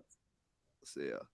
All right. So there you go. All right. So, All right, so let's get Div on. all right. Div. Yo! Oh, How you doing? good man. How are you guys? You're fucking amazing, man. Fucking Incredible amazing. to hear. The Yo, sun is Sterling, what's up? shining here for the first time in like 8 fucking months. Bro, it's fucking raining here. It's crazy. Yeah. Dude, I'm coming. I'm coming soon. I see you in 1 month. Perfect. I can't wait to see you. It's gonna be good. All right, Dave. So, what questions do you have? What's on your mind? So, yeah, I actually have some questions about rotations, since I know Sterling said that you've dealt with multiple girls, handling them, right? Would love some insight on it. So my first question is, how do you? So here's the situation: you have a few girls, you like all of them, right? 2 to 3 girls. Their personality is very like outgoing, very like they're like Latina type, in that realm of very feisty, like that's what you like, a little bratty, like a little attitude that you can like put down when you need to. But there are times when since they all know about each other, that they will start shit. And how do you deal with that? How do you control that when all the women are very charged up? Are they starting shit with each other or with you? More like putting me in the middle. Sometimes give an ultimatum, but of course, like I know these are all emotions, but just curious, like if you've ever dealt with that, or how you would if you were in that situation. First of all, there's like a lot of feedback coming through. I'm not sure. Yeah, it's your mic, Div. From Div. Yeah, I'll maybe. mute myself. Yeah, maybe you got your AirPods or some shit. Or it could be in your settings, audio settings. Click on echo cancellation. That might also be it. He's an IT guy, so he'll fix this really quick. I'm a super nerd. No one knows that. Drink. Okay, so yeah, it sounds like we fixed the issue, whatever it was. So yeah, if they're coming to you and trying to give you shit for like the fact that you have multiple girls, that's really, really what they're trying to do. Is they're trying to like secure their position and make you boot the rest of them out of there. That's what they're trying, and they're trying to do it through drama. They're trying to do it the wrong way, like the complete opposite of what we just talked about. Really, what did we talk about before? The example we gave before of like, how would she secure her place and like guarantee she's the queen by just not giving me any of that crap and just letting me be me, for as long as possible. So it's like I don't entertain that. Like if there's like, and you already talked about like they're Latinas, they're a bit, you like them kind of bratty and feisty. I don't really like them bratty and feisty. So for me, it's a case of if they pipe back with any of that crap at all, it's like the attention drops to zero. Like then they're in timeout, because it's just like because you've got to be very, very clear with your boundaries of what you'll accept. Like, because if you're accepting her giving you drama and bullshit, and you keep seeing her, and you keep giving her sex, and you keep giving her attention and your time, well, then what does she know? What does she learn? She's learned that I can act like a retard, I can act like a bitch, and he's still going to love me, which you don't want, right? So you have to be cold for her own good. You have to be cold so that she understands how she can actually be her best version of herself for you. That's good. We actually talk a lot about that, like negative reinforcement, basically. Yep. Yeah. Does that answer your question, Div?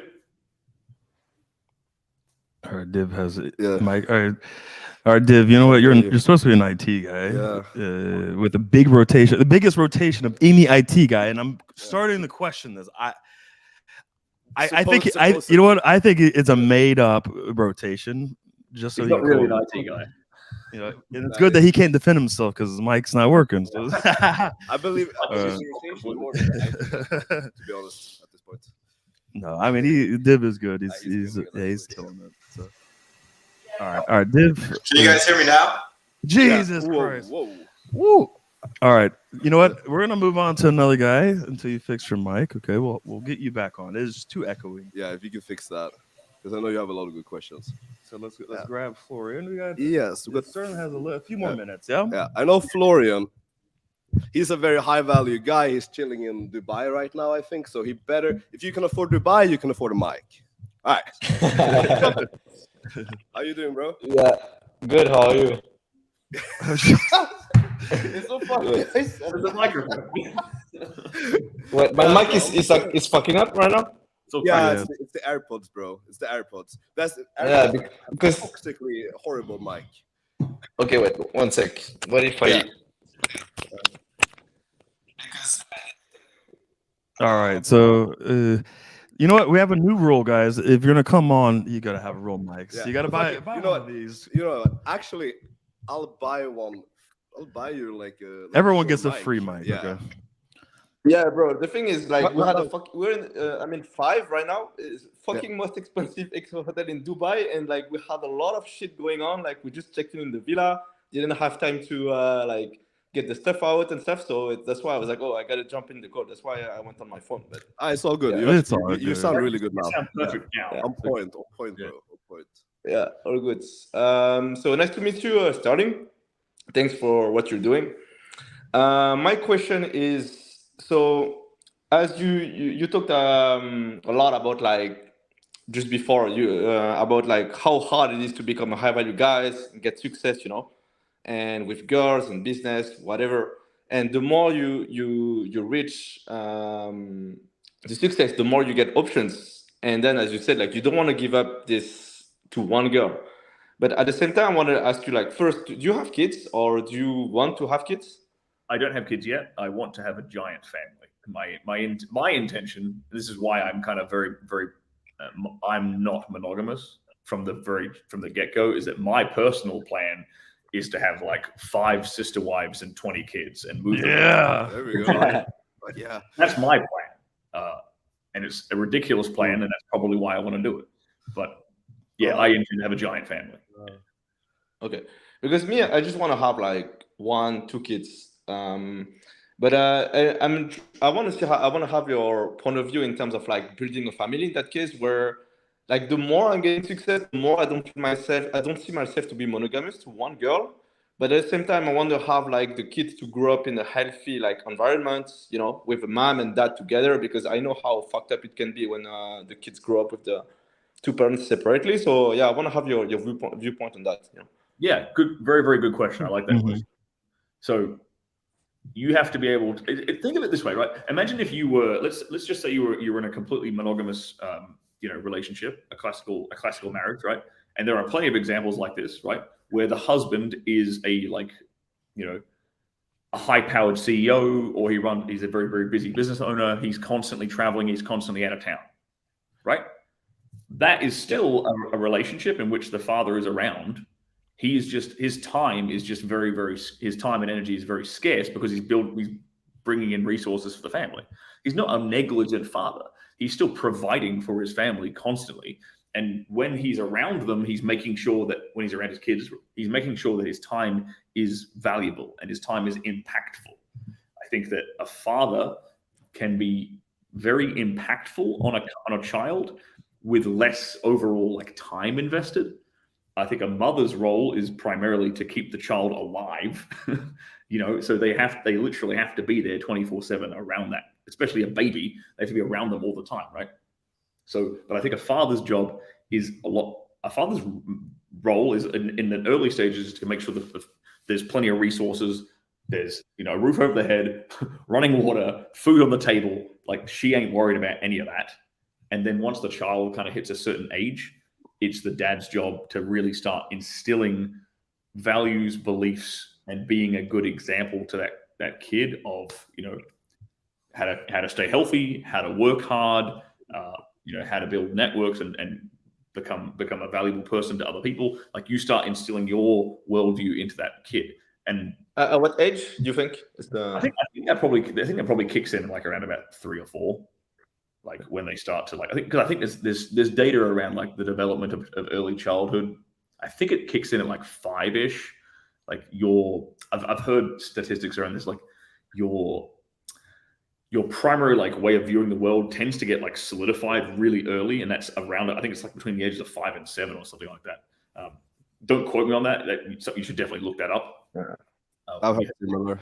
But it's something like that, basically. And I think that's the most valuable point for the father, is to come in and instill those values. And then especially as the kids, if it's a son, especially as he's going through his like teenage years, again, being that guiding force, being that guy who's setting an example, being a role model, teaching him about the world, teaching him the truth about the way the world really works, and not allowing his kid to be manipulated by things like social media or mainstream news and propaganda, and steering the kid in a direction that's not beneficial for him. Yeah, but I think you can do that. I think you can do that without being, say, like sexually monogamous. I think you can still give time and energy to a child. Yeah. So even if you don't live with the mother, or let's say, how can I say that? You know, how can I say that? It's like, because I want to have, like, of course, like I want to select like a good mother for the kid and stuff like that.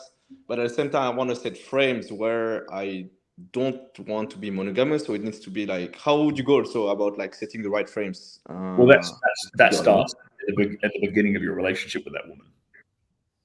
You know, sorry, that starts at the very, very beginning of your relationship. That's not something you bring up after the kid comes out. Good luck with that. That's when she's probably going to take the kid away from you. So that understanding, and it's not. I'm not going to sit here and pretend like it's an easy thing to set up. What I'm trying to do is ridiculous, but that's precisely why I'm trying to do it, because it's stupid. It's not just because it's stupid. It's so outrageous. I want to do it, and I've kind of seen examples of it done already anyway, so I know it's possible. It's kind of like the 4-minute mile, you know. Yes, exactly. No one thought it was possible until someone did it. Yeah. So, what was that last bit of your question again? I've forgotten already. It was, how do you tell them? Yeah. So you basically make that perfectly clear from the onset of your relationship. And the way I do it, I literally tell them what I want. I tell women, like, here's my plan. Like, just like I told you guys, this is what I want. Like, you can either like come along for the ride or not. It's really like, it's a real simple situation. Like, I'm not coercing anyone or forcing anyone to be a part of my life. You know? I'm just presenting an awesome life, and they choose to come along or not. So. Yeah, and like we talked about earlier, you got to do your part, right? Yeah. Like you can't expect, especially like what Stirling is trying to do, is this, this crazy 5, sister wife thing, which, like, I want to do the same thing. Like 5 to me is like a little too much. Like, 5, like I started with 5, and then I went down to 3. It was like, fuck it. I think 3 is enough, right? But you can't neglect your wives, okay? Like you have to give so much value that is worth, having that kind of frame, right? So don't be one of those guys that are like, I have 5 wives, but I'm a broke fucking idiot who's neglecting this chick or my wives. It's just fucking.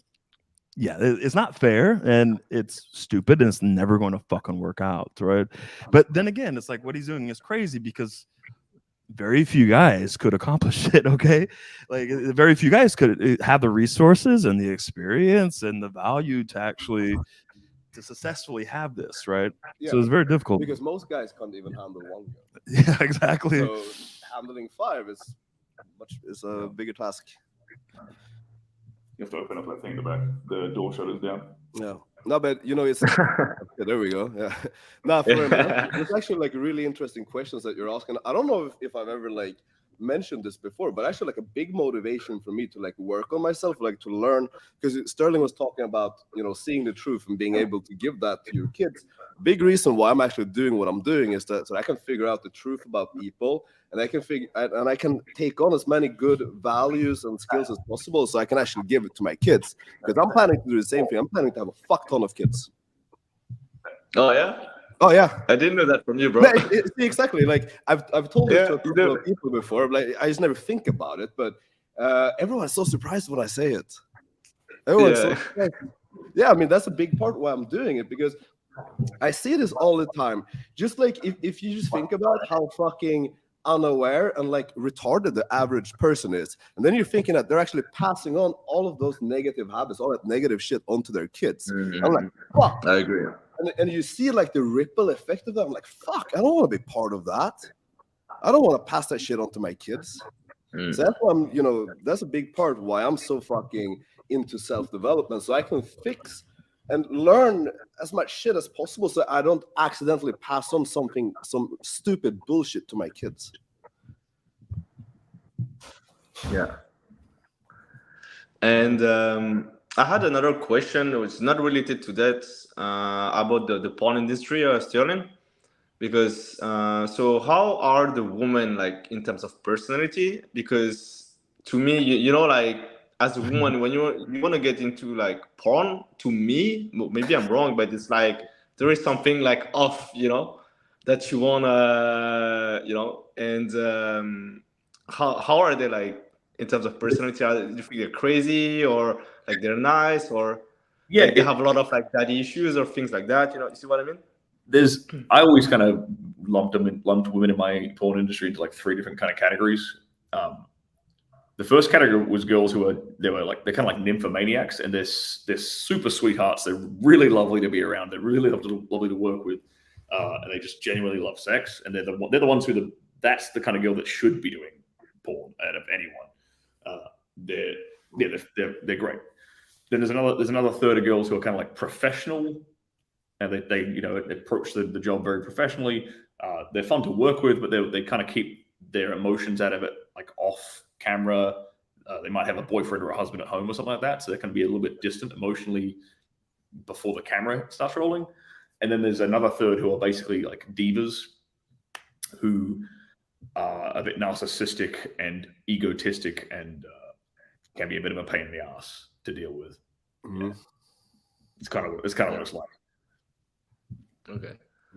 But like, do you feel like all those 3 types, like do they have something like inside that's either it could be like some trauma or whatever that like push them to go into the, or like you really. have any healthy woman who go into porn? See what I mean? I'll tell you what. There's one girl I've worked with. I remember she dates another porn star.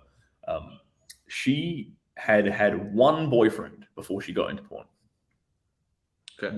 She had one boyfriend, and then she broke up with him and she got into porn. Like no abuse, no drama, no daddy issues, like none of that stuff.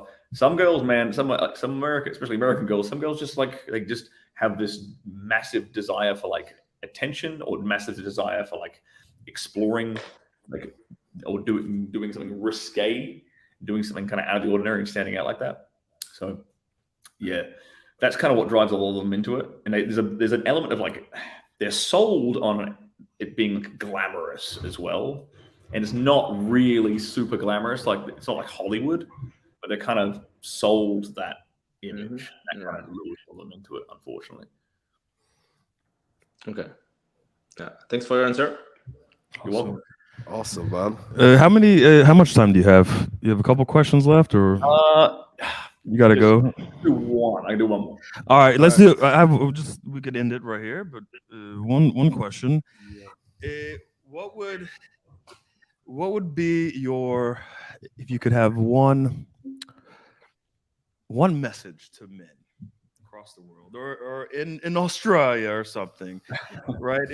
Fuck, they're all listening now, okay? They're in Australia. I'm telling them to get out of Australia. Okay. Get the fuck out. All right. Now you're out of Australia. You're in some country. So,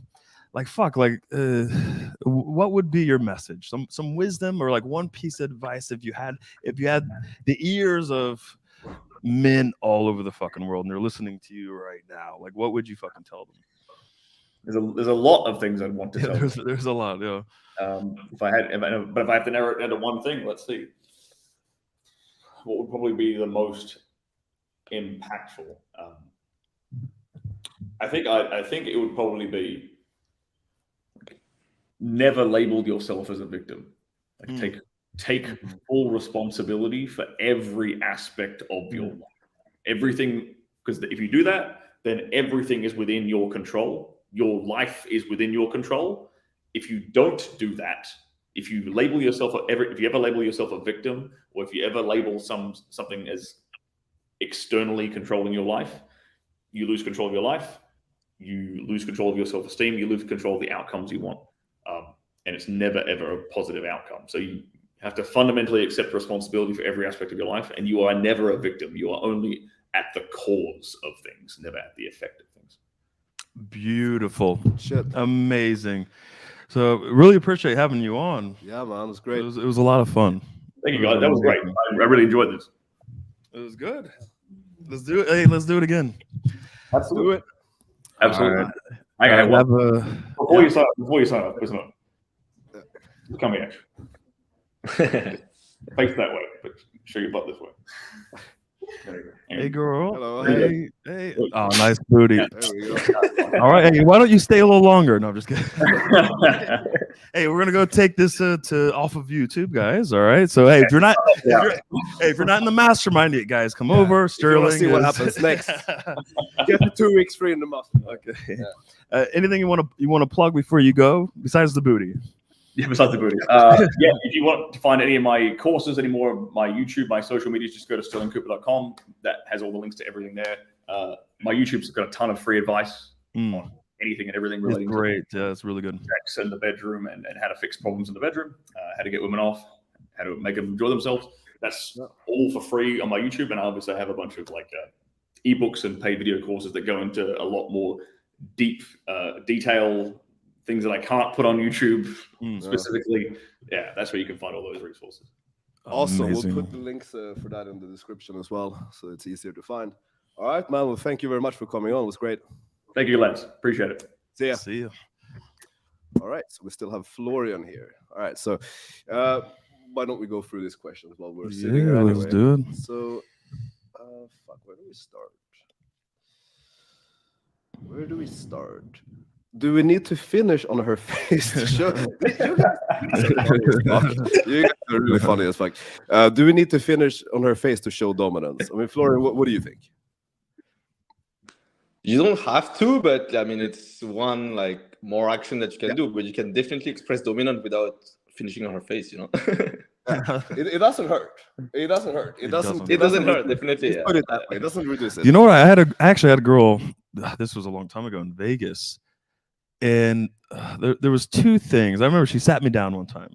She was such a good girl. She sat me down and she's like, "There's a problem here." I go, "Oh my god, what happened? What? There's an issue. You want to talk about something?" And then her one or two issues was, I don't fuck her face enough, and I don't ever come on her face. It is sort of like something that she was like, why do it really bothered her that I just don't fuck her throat and come on her face enough. So hey, look, maybe with some girls, it's you need to fucking do it. I mean, I see it really as like an act of giving. My love language is giving, by the way. So yeah. Oh, he's off. You want to take him off? Oh, okay, yeah, okay. Ban from studio. No, that's a little bit harsh. Don't ban him. Yeah, there we go. All right. That's a good question. How long do you typically eat out a girl's pussy before she orgasms? Also, Sterling Cooper is horizontal licking better than vertical. Well, he's not here now, but you wrote a guide on this. You're a pussy eating authority, so what's up? Yeah, I mean, it really fucking depends on the girl. It really fucking does, and it also depends on, how much foreplay and teasing you do. Oh yeah.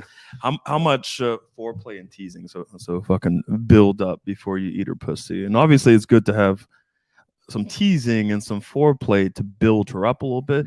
But sometimes that's just not possible in certain circumstances. You just don't have that time and just to build it up. Yeah. But it really depends, because look, some girls will come within 30 seconds. Some girls, it's 2 minutes, 5 minutes, 10 minutes, 15 minutes. And look, sometimes it may take a good 10 to 15 minutes for the first orgasm. But once you get the first one, the second one out of the way, usually the third, the fourth, the fifth are coming a lot faster. So usually I want to get to like the first orgasm and build that up. So the first orgasm could take much longer with all the foreplay and teasing. But as I increase the orgasm, she's coming, 2, 3, 4 times, it comes a lot fucking faster, right? So it really depends, and it also depends on like fucking how good. If you're garbage at eating pussy, she's gonna start going, okay, can you just fuck me? She's gonna be like, hey, can you just fuck me, please? So if you're really bad, she's not gonna want it very long. But if you're amazing and she's coming a lot, like I've had girls that would literally not stop me. Like I could eat her pussy for an hour and the girl would still want more and more and more. Some girls get sensitive after 30 minutes, after 15 minutes. Some girls don't get sensitive at fucking all, and you could go for an hour. So it really depends on the girl. Would you agree that mental stimulation is going to be the most important thing here? So like what I was talking about, for example, like starting that, like you're not allowed to come role play, like actually in the club when you're in the interaction with the girl. So because I usually see that as, if I do that, then that's going to allow me to have much longer foreplay without having longer foreplay, because you start building it up already, then boom, boom, boom, boom. And maybe you don't even kiss her in the club, you don't make out, because that's going to actually really release the tension. So I like to keep it all the way from the club, like in the middle of interaction, all the way to the pool, to the bed, where she's in like a constant state of like, fuck, like I want something, right? So, and giving her minimally during that entire period of time, so that you have as much build-up as possible. So boom, it's you already did everything. Yeah, I mean, look, the build-up is super fucking important, right? Fuck, remember the Saudi Arabian girl in Bali, in the fucking club? Yeah. This girl from Saudi Arabia, and we're in the middle of the bar, right? Yeah. There's people everywhere. It was like which bar was it? It was like that was the Mexicola or some shit. I don't remember exactly which one. Nice place. But I was dirty talking her, and I started to like kind of slowly tease just her leg, like near her knee, like it wasn't close to her pussy, and I was sort of like slowly dirty talking, and I was sort of just rubbing up and down her leg like this, as if it was her clit, and she just started to like lean back in this chair. And I could see him like that. She's gonna fucking come, right? Her eyes are closed now, and I can see that her eyes are rolled back. Oh, dude, I got that on camera. I got it on my phone. Yeah, it's like, fuck, this is crazy. Yeah, there's videos of this, and all I did was just dirty talk and just slowly do this, nowhere near her pussy, just near her knee, and she's just imagining me playing with her clit. So I got it to the point she's coming right there. Okay, right there, and I'm looking around. I just see like you and Mark like recording this. Yeah, so she's like coming right there. This girl, but like, some guy came up, like I guess the brother or the boyfriend, I don't know which one it was, but this big fucking jacked, like high tea, Arabic dude, like coming up to me like, what'd you do? What did you do? Did you go to a bathroom with her? And I go, no, I didn't go to the bathroom. I just escorted her to the bathroom, Yeah, I don't know if it was the sister or the boyfriend. It could have been either one. Either one not good, because this dude was fucking haram. Like fucking, he would have killed me. Right? Yeah. But I like to do this in my night game or day game interactions. So actually, I will.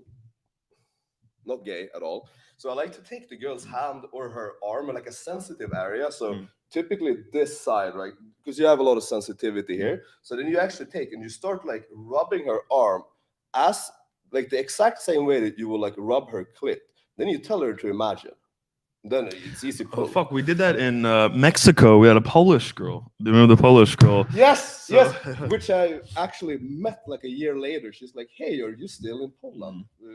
Sure. Yeah. So it was like look, all this happened within seconds of meeting this girl in the club in Mexico, Polish girl. It was your opener. It was like, "Have you ever had a gangbang?" Yeah, like I just came up and like, "Hey, have you ever had a gangbang?"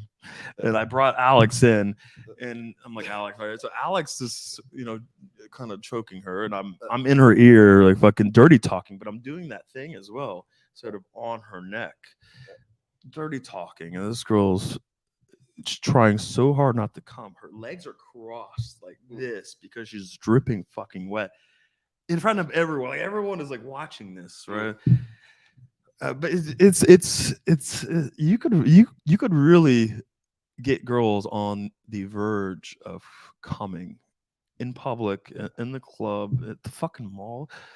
If you get, especially in the mall, I don't know, girls, supermarkets. I don't know, girls like coming in supermarkets. Section, because that's where they feel the high tea. Exactly. Next to the it's weird, but you could imagine how these girls were so built up. If you took them home and started eating their pussy, like they're literally coming over and over within the first minutes. That's good shit. That's good shit. Even like when you're in a taxi home, you can like suddenly like rub her clit like through the pants so that she doesn't really feel anything, but she's just imagining that it's there. Yeah. All right. Congrats on getting this guy. Yeah, man, it was great. Okay, this one he actually already answered. What are Sterling's thoughts on cold approaching women as he goes about his daily business? Well, fuck, that would have been a good question actually, but yeah, maybe next time. Save that for next time, man. For next time. If guys were happy with everything being fine, why do we cheat so much? But do we? Like, where are the statistics that we do? All you hear is that girls complain about some guy cheating, but do we actually have statistics on it? Maybe we do. I don't know, but I feel like guys tend to cheat less. It's just my perception, at least.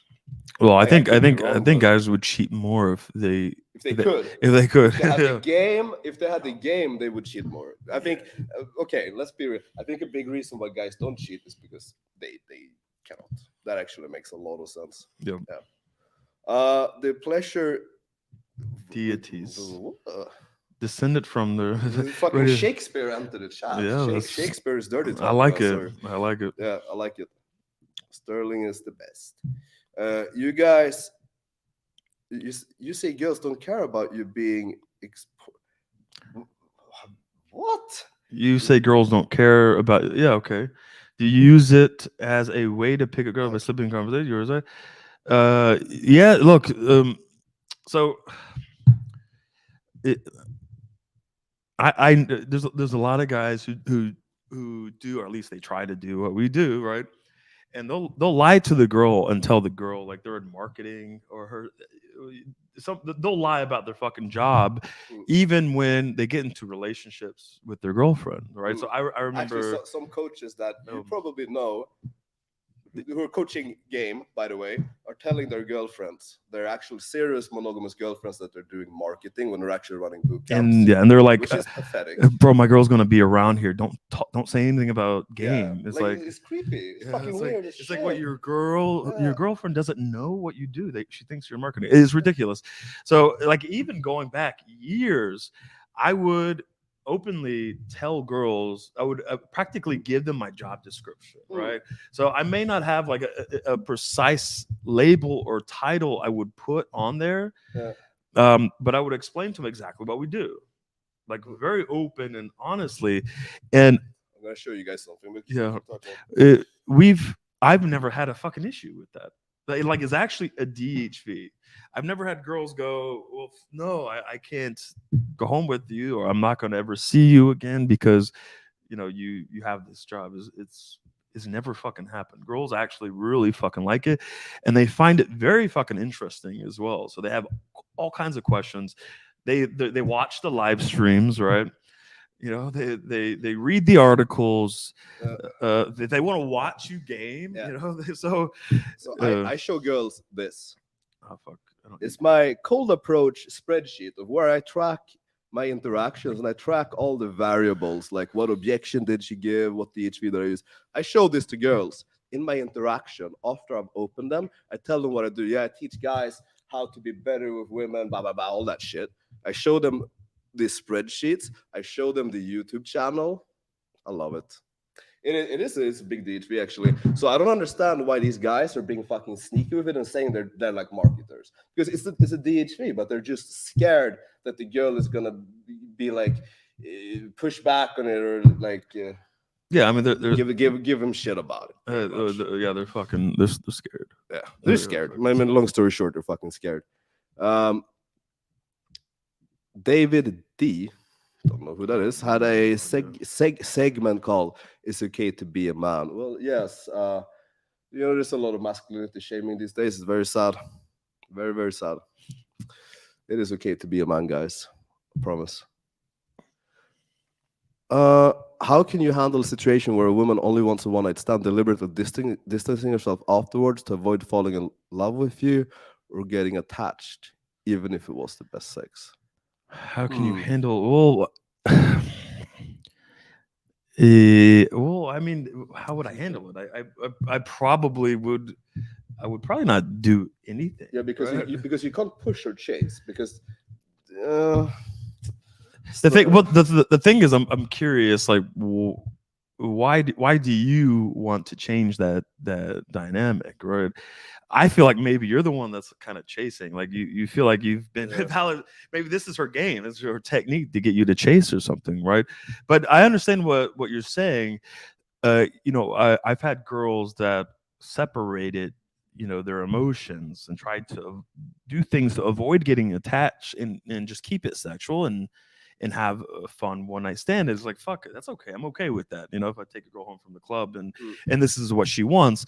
But then again, I think you have to make it very hard for her to stick with that, right? So like you're saying is the best sex. I'm questioning that a little bit because trust me, if a girl encounters a guy and it was the greatest sex she's ever had and she's came 15 times, she had 20, 30 orgasms, she's got to explore all these fantasies and everything she's never got to before, trust me, this girl is going to get rid of this fucking rule that she has, right? And she's not going to let you go. It's just not going to happen. Yeah, good shit. This guy is saying just jerk off before so you don't come fast. It's not that hard to make a girl orgasm if you can last long. Pound the cat till she comes. This other dude thinks it's rocket science. Well, actually, I would probably disagree with that because the absolute majority of women are going to come from clit stimulation. So pounding her pussy for hours is probably not going to do that much for it. And look, we had a friend that he was high S&B, 6-pack, big, strong fucking guy, and we would hear him like fuck girls, right? What was his nickname? You had a nickname for it. Well, actually, maybe we shouldn't say his nickname. Actually, maybe not. That's true. But he would destroy, like we would hear just absolute destruction in the other room. But I talked to his girls like post sex, and very often these girls would actually say like, yes, he had a lot of power, he did a lot of pounding, but it felt like he was just jabbing me, and there's no rhythm, there was no like anything other than pounding the pussy. And the girls rated the sex actually very, very low and said if it wasn't for his 6-pack and his very high SMB, she would rank it even fucking lower. So just pounding the pussy is not enough. And if you think it's rocket science, then I think maybe you need to get a little bit of experience. Sterling, you mentioned that learning a couple of dirty talk lines with 2x bedroom skills. Do you have a few easy lines you recommend to use? He's not here right now, but if you join the mastermind, I know Mark has put in an entire fucking document. So rather than just getting a couple of lines, you can get an entire fucking document with dirty talk shit. Yeah, Mark has done guides on that. If you're already in the mastermind, just post and we'll link you to how to dirty talk and dirty talk lines. Actually, you're not allowed to join the mastermind. Yeah, you've been You're not allowed to join and get the 2-week free trial before you fucking beg for it. Nah, you've been a dirty little fucking slut. You're fucking getting nothing. All right, you're not getting any fucking lines, you fucking whore. See, this is what you were. This is kind of talking about. Yep, the stroke exactly. and rhythm. Girls complain about jackhammering, but if you don't jackhammer them, they think you're too soft or slow. Young party girls. What does young party girls have to do with this at all? Yeah, I love how guys like they put girls in these in really irrational, just illogical different boxes or categories. Associations that actually have nothing. They have nothing to do. Look, okay, we have a lot of lays between us two.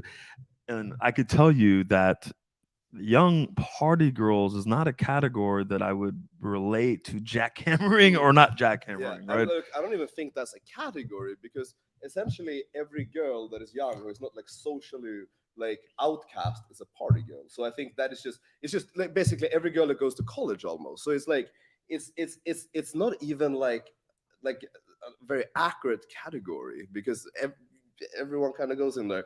But see, you're saying that they think you're too slow and soft. Well, maybe that could actually start off as a good thing, because as Sterling said before, one of his things was like, you deny her, you give her only the tip, and they're like, more, deeper, faster, harder. They start begging for that. So that might not actually be a bad thing, because you can kind of tease that out, and then you can progress to like boom and build But it and up. he also talked about it, is what we teach as well, is like adding dominance to that, right? So she's not going to think you're too soft and slow if you're very assertive and very dominant, right?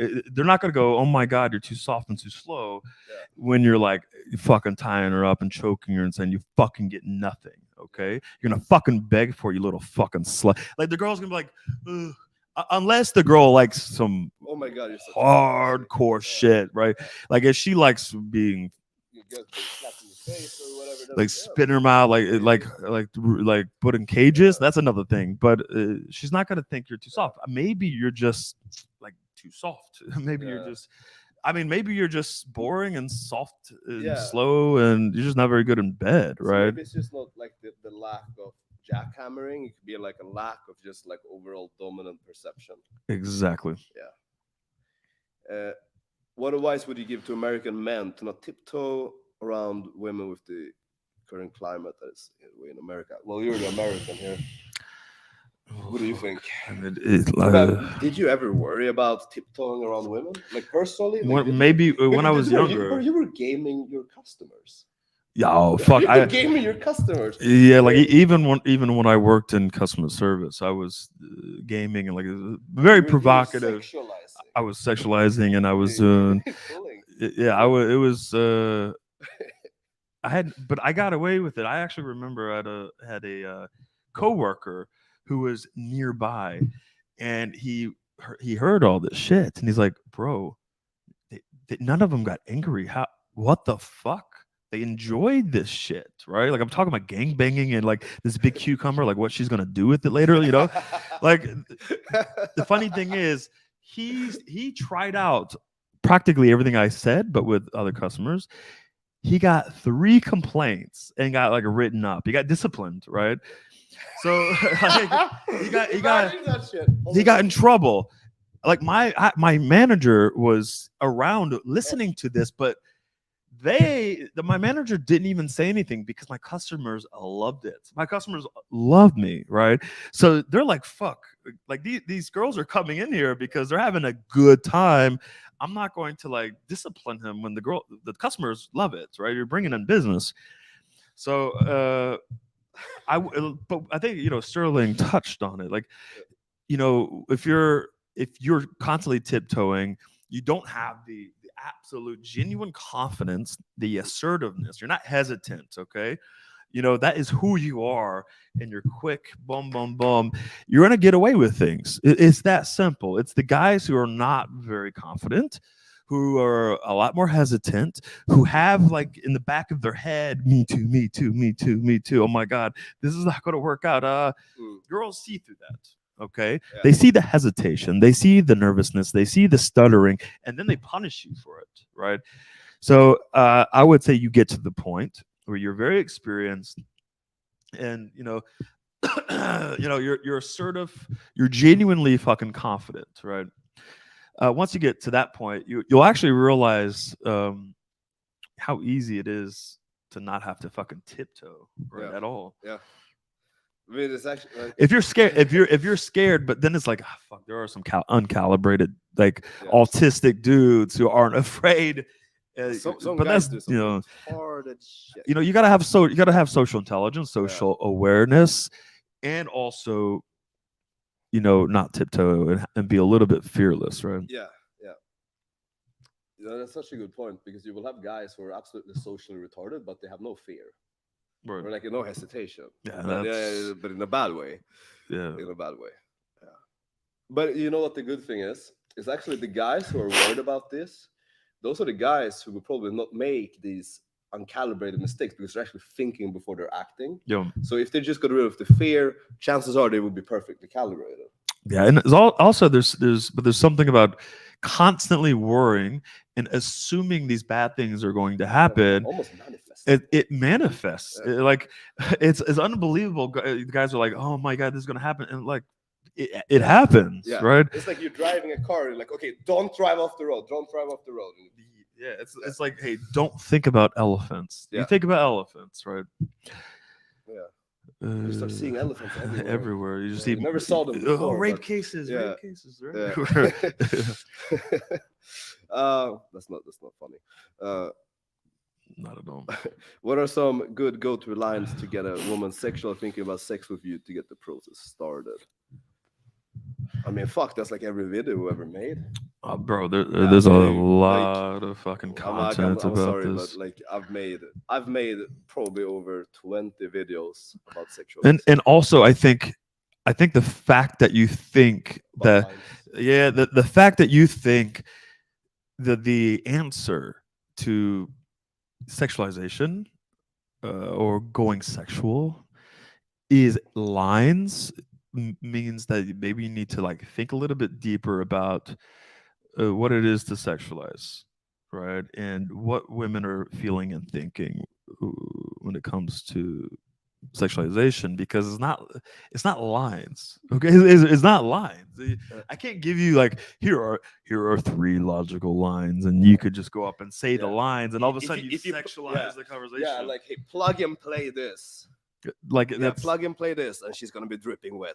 It doesn't work like that. Because and I'm not saying you are, I just know when guys are so hung up on lines, I know that they're approaching these interactions from a very logical and robotic, almost autistic fucking approach. And that is the fastest way to lose attraction and to kill the tension and kill the sexual vibe. You kill it that way. So I would think less about what are the go-to lines, but how about like the vibe, the sub-communication, eye contact, closing proximity, lowering your tone, right? So like having sort of this deeper, slower sort of tonality where you can start to slow things down, build tension, make that strong eye contact so that she really feels that fucking tension. If you're a goofball and you're like look at Justin Mark, like this is the least sexy person that does pickup. I'm sorry, I know there's some Justin, but go. Well, hey guys, oh my god, that's so cool that we gotta do this. Like it's the least sexy fucking tonality ever. It's not sexy. Zero women has ever gotten wet from that. Okay, I don't think he's ever. Fuck, I'm rude. You're like, should I not? I'm just saying I don't think very many women have gotten wet from this person, but you just can't get women wet when you have certain tonalities and vibes. Okay. Hi. Oh my god, guys. Oh my god, that's so cool. Like I would like to know what it's like to kiss you. It's like, yeah, she's not getting wet, bro. Like it's not happening. So being also like a robot, a logical robot. Oh, that is so cool. Oh my god, that's amazing. So tell me about your past relationships. So do you enjoy sex? It's like, okay, well, she's gonna think you're a fucking weirdo and it's not sexy, and you can't build up any kind of sexual tension. You can't create sexual attraction that way. It's impossible. So you need to it's like, hey, go type in 1990s slow jams R&B. Okay? I knew how to sexualize when I was 8 years old, by the way. Like literally, I'm not kidding. I had my first like sex playlist was a CD called Sex You Up. I wrote it down on a marker. Okay, it had only like 8 years old. This was in the 90s. I swear to God, this was the 90s. Yeah. And it had 17 songs. It had Keith Sweat, had Jodeci, Boyz II Men, Barry White. It had all of these guys. Okay, And it was very slow, sexy. You freak me, baby. Oh, you like freak, you know. And I would have like my fucking like sister's friends over, like, you know what I mean, like sleepovers and shit. And I would put that shit in, right? You know, I would have that vibe when I was in elementary, like fucking like middle school, like straight up. So I would like copy like the what's up, baby? I wanna love you, you know, that kind of shit, right? So it was like, just go listen to that shit. I'm not saying like walk around like you're a fucking 90s R&B slow jam singer, but a lot of guys don't know that vibe. They don't know what it sounds like. Like they've never heard of this before, and they sound like fucking robots. It would be Right? such a good video. 90s R&B singer like picks up girls in the mall or some shit. I imagine that. I think there was like a prank guy who did something like that actually. Hey, But like, hey, if you're one of those guys who don't even know what that tone sounds like you don't know what sexy sounds like, just type in 90s slow jams R&B and start listening to it every fucking day. There's gonna be this one guy who starts like copying his uncle. Yeah. All right. Is ED a deal breaker for first time sex with a girl if you give her multiple orgasms if she's sexually experienced? I mean, she's probably not gonna like it, but I don't think she's gonna fucking complain if you gave her multiple orgasms. But you know, she's probably not gonna like it. I mean, I think the number one thing is that, you know, if you gave her multiple orgasms, she's probably not gonna, you know, judge you as being like nervous or inexperienced, because I mean, clearly you did a good job. But if anything, she's probably gonna be self-conscious and insecure that like, fuck, this guy is not I wasn't able to get him hard. I think that's what she's really gonna be thinking in that scenario. Yeah, I think what you don't want to do is get too much in your fucking head about it, right? Because the girl is going to see that, and you're not going to get the best reactions, let's say, and it's going to get you more in your fucking head, and you're going to panic, right? That would be worse than actual ED. See, That you're is saying that you're affected by it. Like That would be way worse, look, actually. we've all had situations where we just can't get hard. Like we drank too much. We've been up for 28 hours. Like I had that I have a story about that actually. Like, look, just to throw this out here, I rarely have problems with ED. Just want to throw this out there, okay? So everyone knows. Look, I just want to If we have any girls from a Facebook group watching because this, I know there something. are girls here that are watching this. So I just throw this out here. I have no problem with this. Okay. But there was one time where I was working for, like overtime, and I had not slept literally for 2 days. I did not sleep. Zero sleep. I was a zombie, but I'm like, fuck, I'm going to try and get this girl over, you know? She comes over and I couldn't do it. I couldn't get hard because I was falling asleep and shit. And she just fucking like laughs at me. she laughs at me and she's like, well, yeah, no. And I'm leaving. And I'm like, no, wait, no. Hold on, wait, give me one more chance. Let me have a Red Bull. Like, hey, you know what? Fuck. If you bend over, you got a nice booty. That will work. If you bend over, she bends over, still nothing. And I go, all right, fine. Whatever, you could. And I just start laughing. I'm like, all right, you can fucking leave. And I could not stop laughing the whole fucking time. Right, so, it fucking happens sometimes. But look, give her an amazing time. And if you show that you are very assertive, you're very experienced, she's just going to blame herself, most likely, to be honest. And she's going to feel bad about herself. And she'll probably want to see you again because she's like, fuck, I got to get this guy fucking hard. I mean, let's think about it from the other way around. Like, imagine if you're with a girl and she is completely dry. Like, you probably would be like, fuck, like I've done something wrong here. You wouldn't like put the blame on her. Like, what's wrong with you? Unless you can't get unless you're wet. unless you're just Mark and that's all you know. Oh, okay, sorry. All right. No, hey, no more roast. No more. Okay.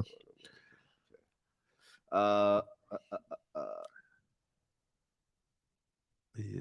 No, man, you have to keep mysterious. You don't tell him you want to. Okay, you're probably talking to Julia. Or don't be eager and needy, Lolo. Yes, I mean, I don't know in what context you're saying this, but I totally fucking agree. There's never a moment to be this. Have you guys ever heard about Mark Cunningham and orgasm hypnosis? But he should change his name to Cunningham. Why hasn't he done that already? It's such a missed opportunity. He really fucked up there. Yeah, he fucked up. That's why we've never heard of him. If he was if he was Cummingham, then Yeah. I would have heard about him. Yeah, if it was yeah. I mean, that could be like a name of like a weird sex toy or something. I'm just saying. David Swift Cumming. Be careful in front of the mic because yeah, I mean we're still look, we're figuring this shit out, guys. We're figuring this shit out. Just how we have to figure out the game and everything.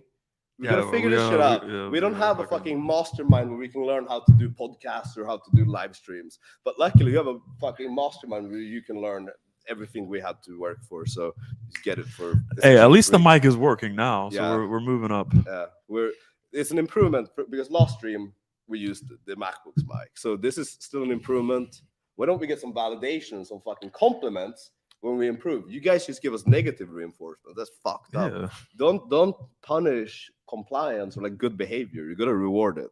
That's a game lesson. Write it down. I mean, look, we have a couple massive guests. Like we are just getting started. You guys have no idea. the next one, holy fuck, you guys are gonna shit your fucking pants. We have some guys lined up. You'd be like, how the fuck? Yeah, how did they pull this off? How did they the fuck get did they do these this? guests? Yeah. How did they do it? They have 20 times, 200 times the subscriber count. How did they convince them to come? How do they do Well, it? But you know, if we can, if you can pull every night, if you could pull every night, you could pull any guest you want. Yeah. Really. What if I say you aren't allowed to come? Well, that's funny, actually. Yeah, it's funny. Yeah. It's funny, but yeah. I mean, that would suck. Well, then you. I mean, actually, it's still actually in alignment. You did tell her not to come, so Yeah. it works. I wasn't joking. Yeah, I was dead yeah, serious about it. Damn, those are some dirty talk, insane stories. What do you say? Yeah, it was What were we about talking making about? all the girls come. Yeah. There, we yeah, have in we the have a club, yeah. lot of like Mm. dirty talk stories, making girls come in the club, Yeah. in different areas of. I remember I was coaching a student in night game, and there was this girl. She was like walking past me, and we like locked eye contact. I'm like, I could see like sexual attraction like immediately. So I actually open her by putting my hand out, and I see that her face like lights up, and like boom, choke open. Then take her to the wall, make her squirt in front of the bouncer. He almost kicks me out, almost gets me banned, but he just ends up just separating us. Then she was like running around looking for me and shit. Yeah, she was running around looking for me. Then I matched with her a couple of months ago on Tinder again, and she was trying to meet up again because she wanted to squirt again. Yeah, of course. Yeah. So I mean, that's you can make girls come in the club. The thing is, I remember also in Budapest, in Simpla Kert, like like the bar next to Instant or whatever the fuck it's called.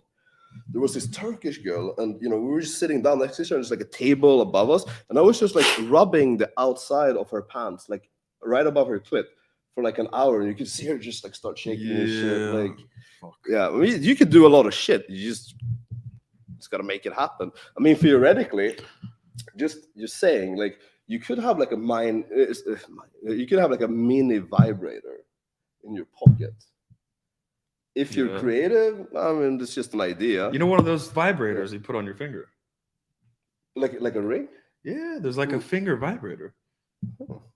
Oh, that would actually come in handy. That could actually be very good, like in the night game or some shit. I'm gonna get one. some crazy ideas. What would you advise for guys who are professionals working entire week except Sunday to learn game? Ooh, well, you go game in church. I think that's where you're gonna find the best girls on a Sunday. Well, I mean, look, that's kind of if you can game on your way home from work. That's one thing. Yeah, I think there's two answers to this. The first one is, well, you have to work with the time that you have, right? Like, if you just rarely have any fucking time, you just have one day, Well, you're gonna have to use the fucking one day. Now, are you going to become like super experienced and super fucking advanced if you only have a few hours a week to fucking game or to interact with fucking girls? Like, it's not enough, right? So take every opportunity. So like before work, on your way to work, okay, if you're stopping at the cafe or the gas station, take every opportunity to interact with women.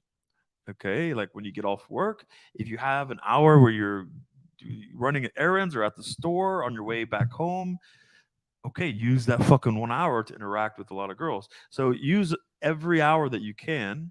It doesn't have to be in a club. Like, you don't have to be in a club Yeah, to like, talk to women are the same girls. everywhere. Yeah, you don't have to Doesn't be matter. you don't have to be in a club. You could be literally fucking anywhere. So I would say that. The other thing is actually find time away from your busy schedule to have an immersion period. So let's say you're working a lot. If you could take one day, take a month off.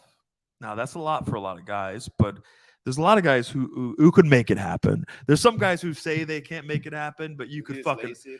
you're gonna have to like, sacrifice a little bit of money but it's, to me, it's gonna be worth it. Yeah. Take a month off for however long you can and do a fucking full immersion. Okay, so if you have 2 weeks, if you have 4 weeks, whatever it is, go somewhere and game morning to night. Okay, morning to night. You should have on your Apple Watch, you should have 50,000 fucking steps. Okay, game every chance you fucking get for that 2 weeks or for that 3 weeks or the 4 fucking weeks, because that immersion period is going to be better than doing just Sundays, having one day per week. Like, you're only going to get so much from that one day, but you're going to get a lot if you fully immerse yourself for a period of fucking time. And then you sort of kind of manage it. You get into a little bit more maintenance for that one day a week, or the 1 hour a day, right? You could maintain that a little bit. And then next time you do another immersion, like whenever you can. If you do another month in 6 months or next year, then you fucking do that, right? But you do what you can. But I think immersion periods and sacrificing some money and some time, okay? Sacrifice. A lot of guys don't want to That's sacrifice. the thing. They want all the reward, but zero sacrifice. Yeah, you That is don't the want big to take any fucking risk or problem. to sacrifice at all. So fucking do that, or don't do that, and just get as good as you can with 1 hour a week or something, which is going to be Yeah. very little, It's gonna be unfortunately. pretty much minimal, maybe even like regress, who knows. Right. Yeah, but like, if you really care about this, like, this is just like, I'm an extreme person. I'm a bit fucked up. I'm an extreme person. But if I was like, fuck, David, I really want to learn a game. I have my job, but also, like, I have this burning desire. I want to learn game. Why don't I just quit my job and learn game? I mean, that's the type of person I am. I understand, like, maybe that's not the smart thing to do. For me, it was absolutely the right thing to do. It turned out well. I did the same thing. Yeah. Like, I quit. I literally I disappeared. I quit, and I had no money. Like, I spent all my money, and I was down to very, very little money. Like eating what I can, like ramen noodles, or having someone else buy me food. I was eating only one thing, and that was like $3 Domino pizzas, one per day, because that's all I could afford. Yeah, but it was worth it. It was so worth it. And I fully immersed myself into this, and fuck, I learned so much. But you know what? I was happier fully immersing myself in game and having very little fucking money or having anything, right? Like, I was actually very happy doing that. It was fine. I But enjoyed every moment. Like, even though, like, no sleep, but basically no sleep, shit food. It's only gaming, nothing else. But I feel like that was still, like, I've never had a better time in my entire life. Straight up. Even like now, there's some money and shit, but like even before, it's not. I don't enjoy it more now. That's the crazy part. I don't enjoy it more now. I think it was the learning process. Yeah. The learning process, the growing process was much more, in my opinion, much more fun than getting to the point where you could just have women whenever. Yeah. Like it's like, okay, Yeah, I can have it's like girls, you go, whatever. all right, like- you do an approach. All right, you probably pull her, whatever. It's not as fun as going out and actually struggling. Yep. And guys are like, they're like looking at us. This is like, bullshit. Yeah, you guys This- are fucking bullshit. Yeah, This is it, true, no, like, it it's- really, Yeah. it was.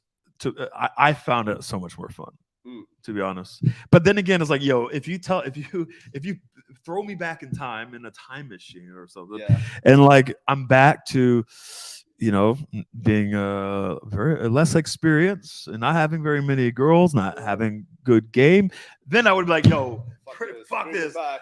please bring Send me me back back, to the right? future. Fuck this. But you know what? I enjoyed the fucking process. Like I loved fucking learning. I love learning about women, female psychology, like doing all these experiments and getting into different situations, but also bad situations. A lot of guys cry, oh my gosh, he rejected me and all this bad stuff happened. It's like, yo, those fucking experiences, you learn something from. Yeah. For me, it was actually fucking enjoyable. Oh, dude, I like what this guy just said. You guys should get Robert Greene on. Yeah. Dude, I love Robert Greene. Yep. It is one of the few YouTube channels that I'm subscribed to. This guy is an absolute fucking genius. If you guys want to learn more about psychology, or like, I haven't read his seduction book, but I'm sure if he wrote it, there's some good shit in there for sure. But if you look up 48 Laws of Power and Laws of Human Nature, very, very good. In fact, I think Laws of Human Nature, all of those things can be applied to game, and they're absolutely fucking genius, straight up. Very, very good. Yeah, actually, that's a good point. Let's try to. If I could get him on, Yep. that would make my year. Let's try to get Robert Greene on. Yeah. Yep. Yeah. Because our Julian got him on multiple times. Oh, Well, Julian. if Okay. this Oh, motherfucker fuck. All can right. do it. Yeah. Okay. All right. Okay, we already talked about that one. Did I scroll up too far?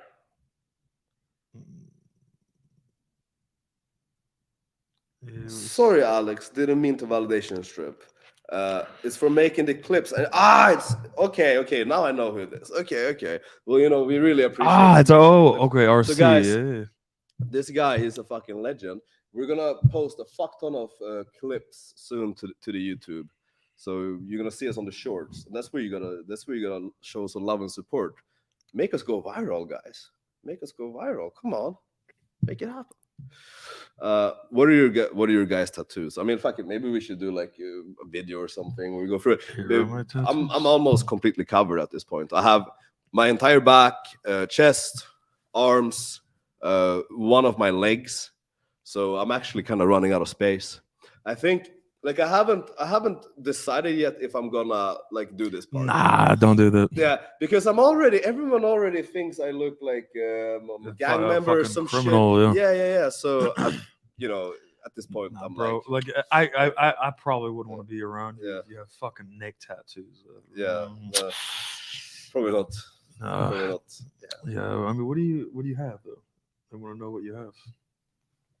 Like, what kind of tats you got? Arms. Well, what do you have? Like, Chest, back. what are the legs. tats? You can see one here. You want to take your shirt off? No, I'm not gonna take my shirt off. I'm not gonna take my shirt off. I don't want to make all the guys at home like self-conscious about having high body fat and shit. That is I don't true. want to make guys self-conscious. I'm not gonna do that. Yep. I'm not gonna do that. If a girl agrees to liking dominance early in set, do you have a pre-selection DHV story to follow up to? I know David often talks about these DHV. If she agrees to liking dominance, well, I think the first thing that you're going to say is you're not gonna tell a DHV story, but you're going to imply pre-selection with submissive girls by saying like, look, I could fucking tell you're the type of girl that I always date. Something along those lines. Yes. I mean, look, it depends on the context of And how it was brought up. how it was, how it was fucking brought up. But I would get her talking more. So think about investment. So let's get her invested more on this fucking topic, right? Yeah.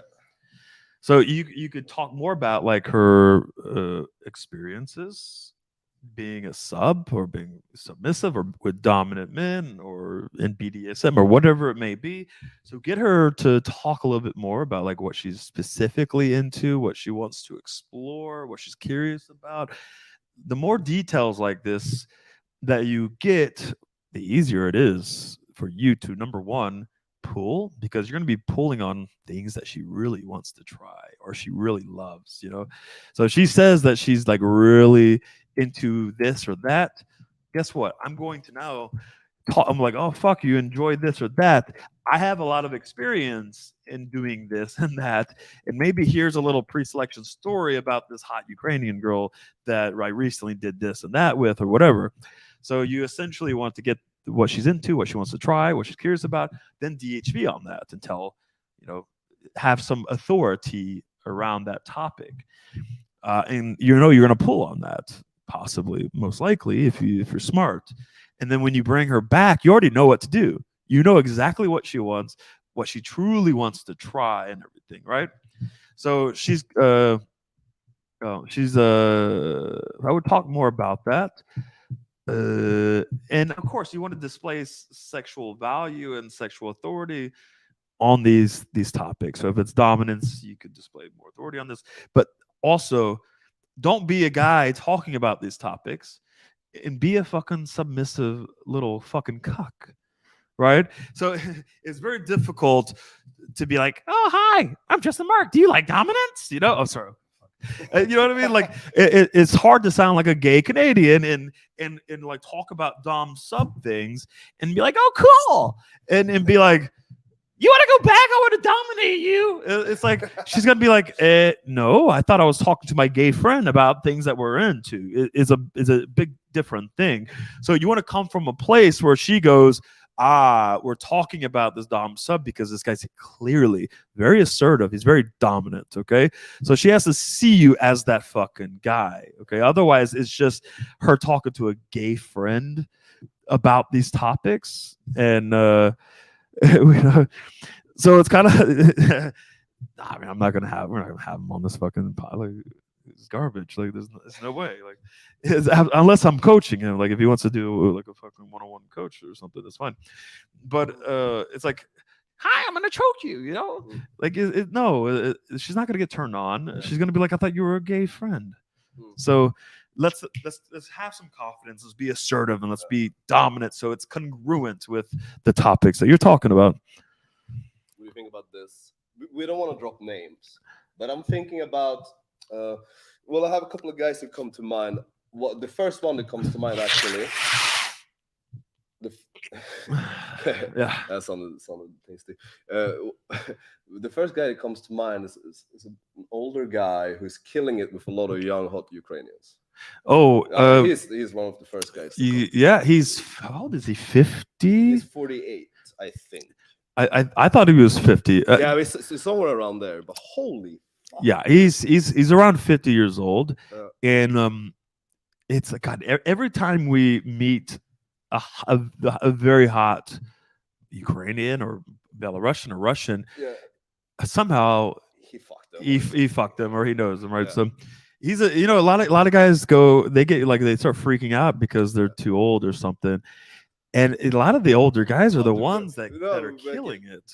I think our oldest students, like the older they get, the more once they get the game down, they're fucking killing it. Yeah, the older guys, like really like 40s and 50s. Insane, yeah. They're like you wouldn't expect it. You were probably thinking, probably like 25, 26. But no. It's the guys, I would say anywhere between 35 and 50 are always killing it the hardest. Like this guy specifically that I was thinking about, first guy that came to mind. I've done a lot of like one-on-one with him. This guy,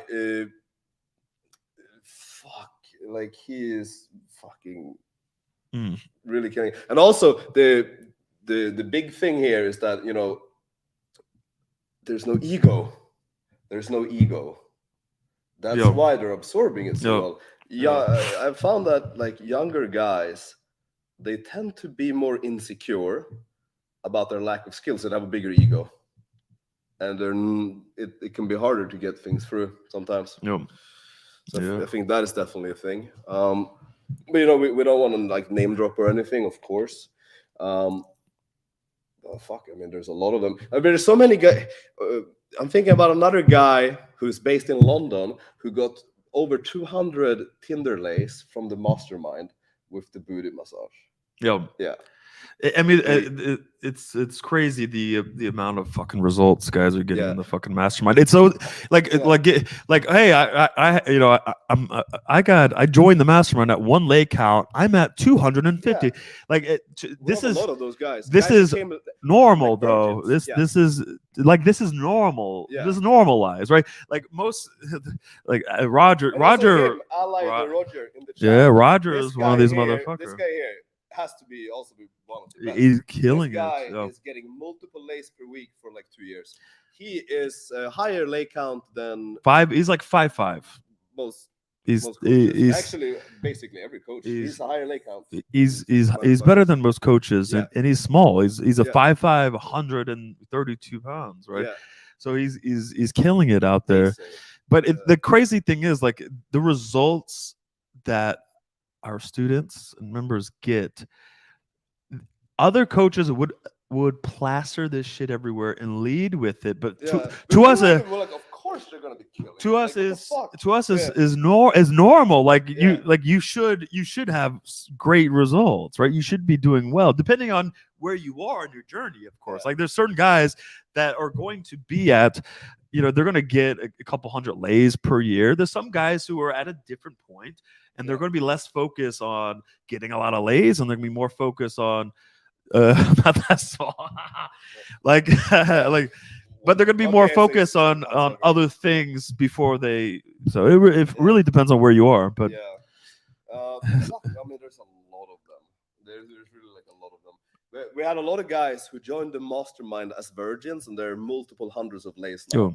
Just from going through like the content that you guys get to see for the 2-week free. But it's not even the one-on-one coaching. It's literally just being in the mastermind. This is not like these guys didn't necessarily do like one-on-one. Some of them did, but a lot of them did not do one-on-one. They just did like the shit for like $60 a month with the 2 weeks free, and over like a year, 2 years, that accumulated to hundreds of lays. It's ridiculous. It's like it's the greatest deal possible. It's amazing. Motherfuckers aren't fucking joining. Also, one of the guys that joined last year, I think it's a very he's a blonde guy who actually we met in the club here that I've been going out with. Nights. He went from pulling, like he went out for 6 months, got nothing. He's pulling every single night. I remember my first conversation I ever had with him. We were running a boot camp, and he's like, "Hey, I saw you guys on YouTube. I like your stuff." I'm like, "All right, cool, thanks, man." And he's like, "Yeah, I want to get to the point of pulling like once every second week or something." And I look at him, and I'm like, "No, man, no, you're gonna pull every night." Mm-hmm. And that's what he's doing now. Yep. That's what he's doing now. After he joined the mastermind, this guy is legit pulling basically every single fucking. You know what his biggest problem is? Because during Swiss Saturdays, live stream we do for the mastermind. We do 3 of them per week. His biggest issue, he said, "Listen, I'm pulling every night now."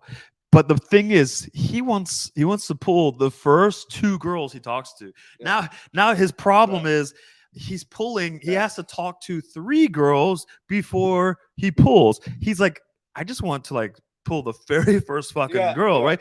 Now these are first world problems. Okay, like this is like. This is like you trying to get to the point where you're pulling your very first interaction every fucking night. It's not a real fucking problem. I know he will get there. I know I know he'll get there because I've gamed with him, and no, I mean I totally see it, and I saw it actually like the first time I spoke to him. I'm like, I look at him like once every 2 weeks. No, bro, you're gonna be pulling every night. Every fucking. That's the first thing I told him. He's like, really? You think I could do that? I'm like, yes. And now he's doing it. He pulled. He messaged me like yesterday. He's like, sorry, but he's like, bro, I pulled 4 times this week. When we've been going out. I'm like, fuck yeah. Yeah, it's fucking. It's amazing. Yeah, and he's great to win with too. Obviously, it's good. Yep. Yeah.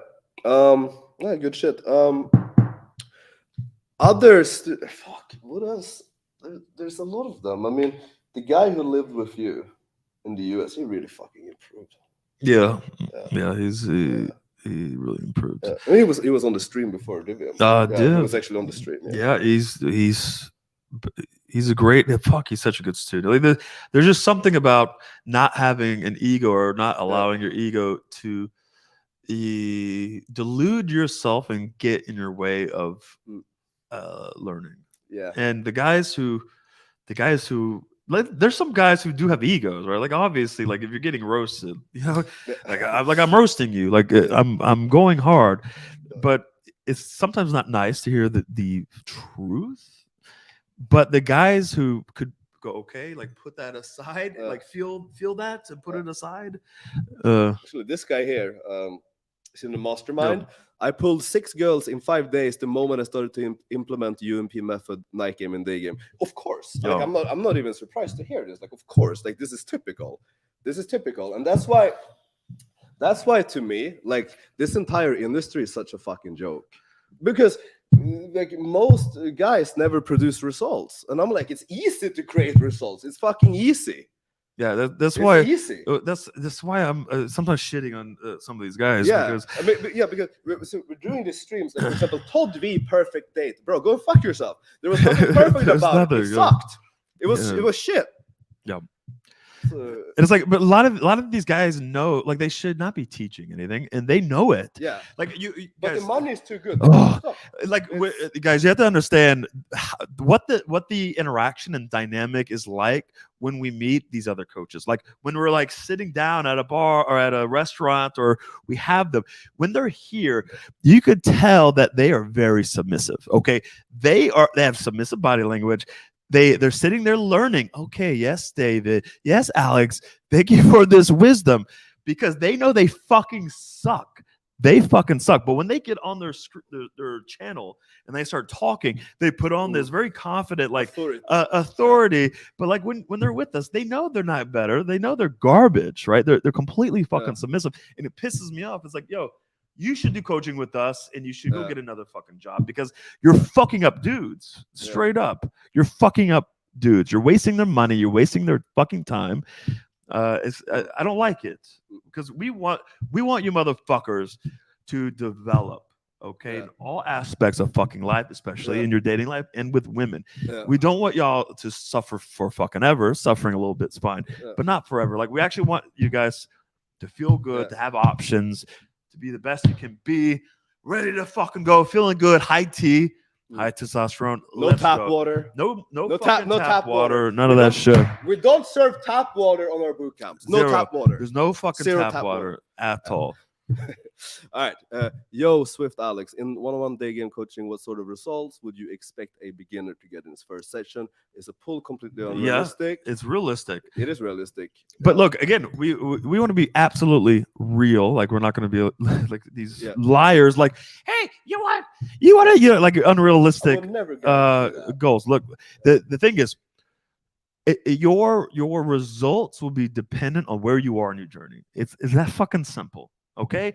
Now, some guys are ahead of the other guys. Some guys are a little easier to fucking coach, and some guys need to work on certain aspects that take a little bit longer before you have a shit ton of results. Okay, so it depends on where you are. So when we do our first day of coaching, or the first hour, we're analyzing where you are. Okay, what's your mindsets? Okay.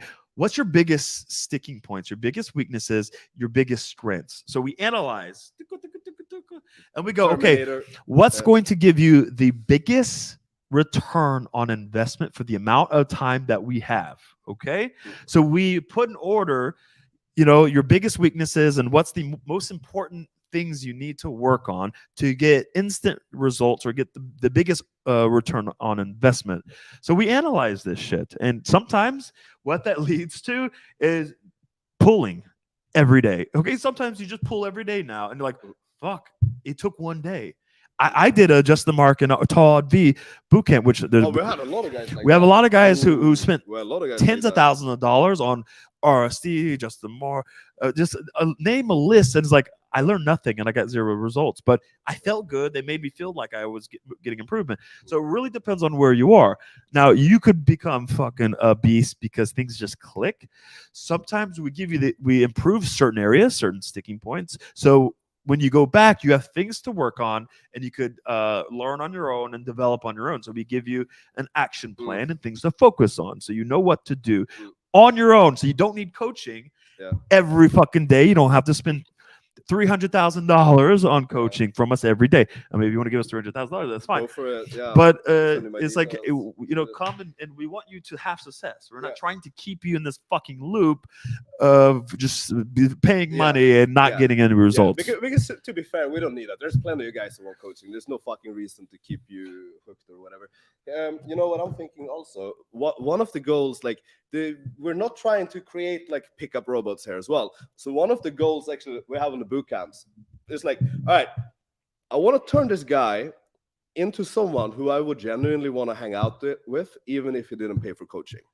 You know what I mean? That's like a very important thing. We want to teach you how to be socially calibrated and socially actually fucking likable, like, enjoyable to be around. If all we did was teach you how to pull, I would kind of consider that a failure. I also want to get you to the point where I'm like, all right, fuck, this is a cool guy.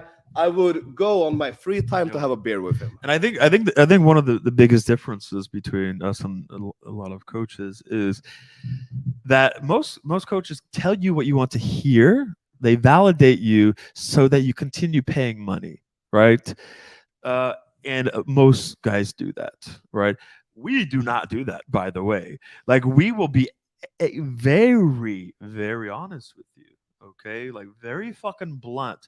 And if your ego gets hurt and you run away and never pay us, so be it. We're not going to change the way that we coach and what actually fucking works, right? So we're going to be 100% honest, and sometimes it's going to fucking hurt, but you're going to hear the fucking truth. And if you can hear the truth and actually take action, you're going to fucking improve. Oh, you're going to see the biggest improvements you've ever seen in your life. Yep. Holy shit. Yeah. No, it depends, like, if your ego allows you to take it or not. That could be a sticking point. I mean, it's a sticking point for some guys, for sure. Before that, I was very hard to pull from RSD teaching. Yeah, of course. Yeah, I mean, I lived in Vegas, and those guys are not pulling. Like, they're legit not pulling. They're not fucking. I mean, easy case. Go watch the Perfect Date by Todd V. Fucking 6 years or some shit after he left RSD, and see how much he improved. Like 0. He's still. What the fuck, dude? 4 hours in, you're taking like. The fuck? No, it was longer than 4 hours, by the way. Yeah, it was like 6 hours. Yeah, fucking ridiculous. 6 hour. Yeah, and he was in his hotel, like he was at a cafe with he was in the same building, and he still bounced her around for 6 hours. Like, what the fuck? Yeah. And he wouldn't tell. Oh my god, he would not tell his date that he was staying in the very hotel that he's having the date. It's ridiculous. I mean, this is unforgivable. Like, I was like going into the stream, like, all right, I'm gonna try to be nice, or I'm gonna give like the benefit of that. Like, all right, let's be like really objective here and like see everything is doing well and everything. Be super objective. But like seeing that shit is like, it's fucking trash. Like, what the fuck? Yeah, it's like the nerds, bro. It's like fucking nerds. But nerds love it. Nerds love it. The thing is. Yep. Yeah, but I understand. Like, what else are you gonna do? Like, if you don't know about UMP, and that's what are you gonna do? You just see all these gay fucking motherfuckers like trying to teach about how to get women. It's like, what are your options, really? Our students fuck more girls, like straight up. It's like not even a question. Our student would never make the mistake he made in that interview. Never. A veteran mastermind, guys, better than every coach that you've ever fucking met. Guaranteed. I will put money on it. Competition. Without a doubt. Easy. You're lucky. 21 is good age to start. Yeah, you are fucking lucky. Fuck. If I start, dude, I would have had like 3 years extra fucking game experience. I would kill for that. I would actually probably kill for that. Crazy. I would probably kill for it. My family thinks I'm a man whore. Yeah, I mean, look, that's the problem.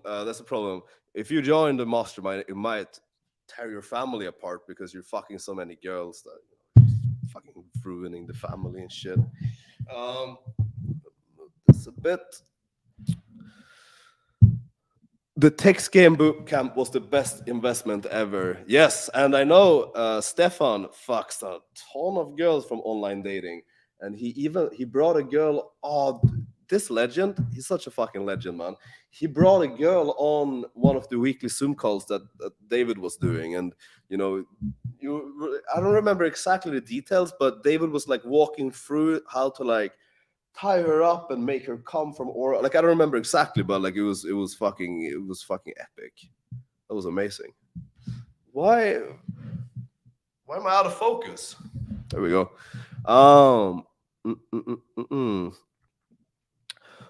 Incredibly fantastic. Participate in the Zoom calls in the mastermind and take a lot of action. I only took 1 day coaching session with Alex. Yeah, it was actually only 1 day. Yeah. I mean, look, you guys like you don't have to take one-on-one coaching. Like most of you, I'll be completely honest, most of you guys don't need to take it because you can get equal amount of value from just joining the Zoom calls in the mastermind. Straight up. Like we're not holding back. Like we're not holding back on the value. Like I'll tell you what I think you need. I'm not gonna hold back on it. What is this tap water meme? Yeah, like there's a lot of chemicals in tap water. Like for example, birth control. Like you're literally like drinking estrogen, and a bunch of other shit that fucks with your hormones. So yeah. Long story short, it's bad. It's bad. How much is it? Well, it depends on exactly what you want. Like, if you want to inquire about it, message my IG. I'll put it in the chat, so you can hit me up there. If you message me on Facebook, it's not a guarantee that I will respond. It's all right. 2 weeks worth of a shop load. What are you mainly? I don't understand that. Any tips how to fix a nasally and quiet voice? Well, stop speaking through your nose. Stop speaking through your nose. I mean, that's the definition of speaking like sounding nasal. It's like you're speaking through your nose. Like the first thing that I would try is like to actually make a conscious effort to speak like from my mouth. Yeah, I mean, I think there's exercises you could do, but I think the most obvious place to start is to speak up. Like we've had students like on the first day of fucking like boot camps and stuff, and they're like, I have a quiet voice, and like, what do I do? No, you don't. Speak up. Speak like Yeah. you could do it. Speak up. Speak louder. Speak up, and get used to it. Right? It's that simple. Yeah. Okay, well, this guy here, guys, I'm Pole. Do your methods work in Poland? Do you see where we are? Where we are? Yeah, turn the camera. Do you see where we are, bro?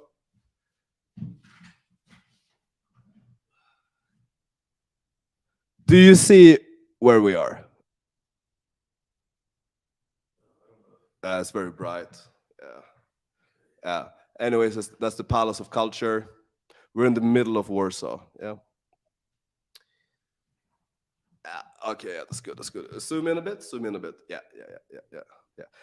Yes, it works in Warsaw. We've been here for the past 2 fucking years. Yes, it works. It works especially.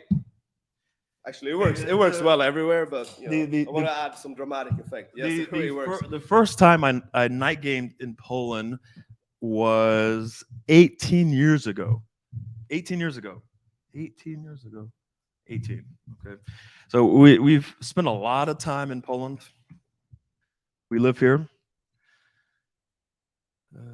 Yeah. I'm thinking about this personal analysis you were talking about. I feel like I'm really close to much better results. 20 years old, 27 years old, only 20 body count. Yeah. I mean, look, if you're in Warsaw, we can night game. Yeah, come to Easy as Warsaw. that. We can night game. I go out every night. Let's do it. Yeah, come out. Yeah, let's do it. He's gonna start coming out with me every night as well. Yeah, pretty soon. Yeah. Why are we out of focus? Where's the focus? What is the focus going on to? Like like the autofocus. Okay.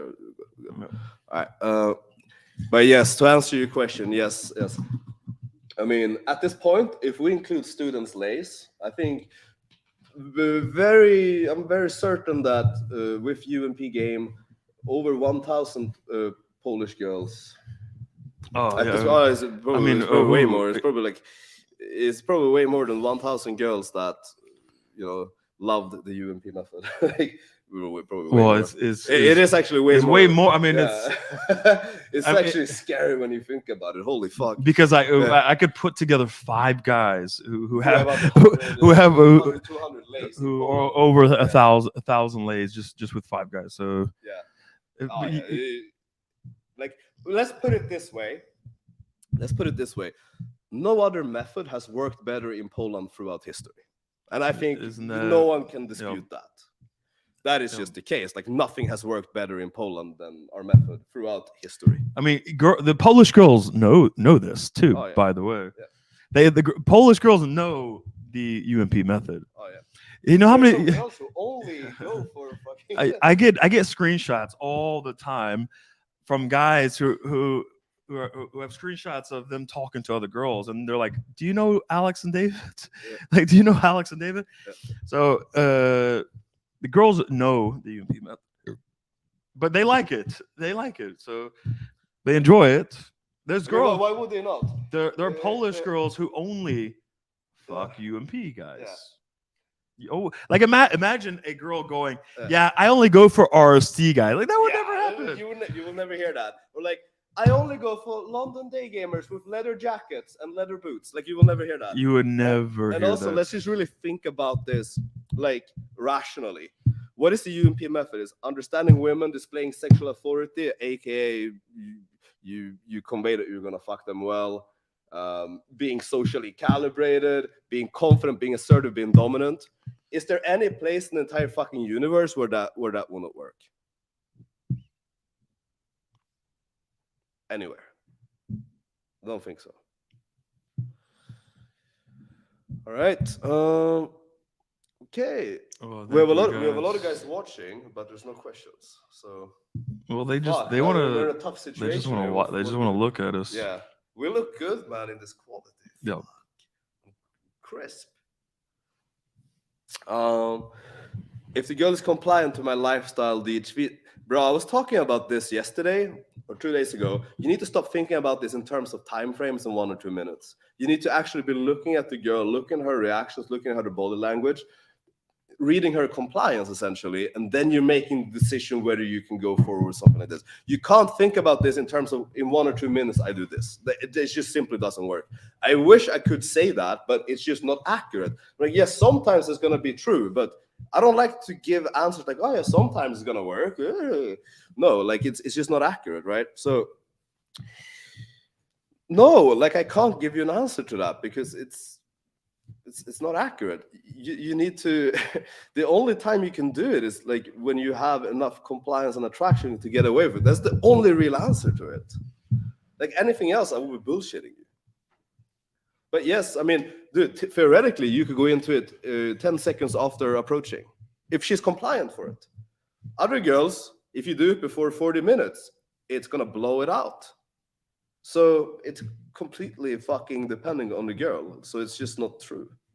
Like, I can't say that within 1 or 2 minutes you can do this, you can do that. It's going to be inaccurate. Yeah. But I mean, the way that the type routine is designed and outlined is that you start with a very low compliance question. And the next question becomes gradually higher. So you're every step throughout the routine, if you're actually running it properly, you're able to read, engage the reactions. So if you sense that there's hesitation or potential non-compliance from the girl, you can pull back before you say something that's going to cause non-compliance. So, I mean, that's how it's designed. And if you're not running it that way, then you don't understand the routine, you don't understand the principles and the purpose behind it. And I think if you did, you wouldn't even ask this question, because you would know, like, oh, okay, well, if she doesn't respond well to the first part of the routine, then I can't proceed with the next part. So you wouldn't have to ask this question. So I think that you actually don't know how to properly run the routine. Worst cheating story from a girl. Oh fuck. I mean, there's a couple. I mean, not girls that cheated on us, but more like girls that we fucked that had boyfriends that never told us before. I mean, they're there's some fucking bad ones. Actually, one of the worst ones has to be in Vegas, but I don't even want to talk about it. I guess it's too bad. It's too bad. Like, I feel guilty just talking about it. Look, if fuck. If you're a fucking simp, if you're a nice guy, if you're a fucking beta fucking cuck, life is rough. Life is fucking tough because women can be incredibly savage, and the amount of respect most girlfriends have for their boyfriends or even husbands is so low. It's actually very shocking and very sad how little respect that these girls have for their own boyfriends. It's pretty bad. You could tell by the way that certain girls talk about certain guys what kind of guy that is, right? Like you could tell, like, fuck, this is like some fucking high value alpha motherfucker, right? You could just tell. But it's pretty sad. Women are pretty fucking savage. What percentage of women would cheat off a bit? I think most women would cheat under particular circumstances with particular guys, right? I don't know how to answer that. Like, what percentage? I mean, I think the percentage is pretty high if you don't have your life together, you don't have a lot of experience with women, you have shit game, you have no options, you're desperate, you're needy, you're emotionally weak, you're unstable, all these things, right? You're immature. You can't demand respect from your own fucking girl, which is very common. I mean, I just see instances, just situations, like even when I'm at the store or something with couples, or during those like street interviews, the way that fucking women will talk over the guy and like really emasculate their own husband or boyfriend. Just the tone and the way they talk to their own man, like my girls would never do that. They would never do that. Like I would not experience that. But there was a time where I would, right? So you kind of have to develop that and grow and mature, and hopefully you don't, get married and have to go through the divorce and have kids and like fucking wreck your life, too young, right? So develop yourself and get to the point where you don't have to really deal with that. But I think very few guys have to deal with that. I think it's a very small percentage of men who have the experience and the confidence and the self-esteem and the value and all that shit to be in situations where they don't have to, they have all the options in the fucking world and they understand women very well and they don't have to deal with that. They're not worried about girls cheating or anything like that. There's very, very few guys. There's not very many, to be honest, from my experience. So I think you always want to strive to get to that point, to develop yourself in all areas. You want to upgrade those areas as fucking best as you fucking could to avoid this. But don't get into situations very young, very early, where you're trapped and you're like in a fucking marriage and you can't get a divorce. You're gonna lose everything in the divorce, and you have kids and. Yeah, so I would avoid that and develop yourself into your 20s and into your 30s for sure. But I think it's too high. But I also something like what Stirling mentioned about, like, it's their nature. It's women are women. Like you can't be bitter or hate them for that, right? That's the way they are. You're not going to swing a magic wand and Western women are different now and blah blah blah. So you kind of have to understand that, like, that's how women are. That's their fucking nature. You can't be bitter, you can't be angry. You have to play the game.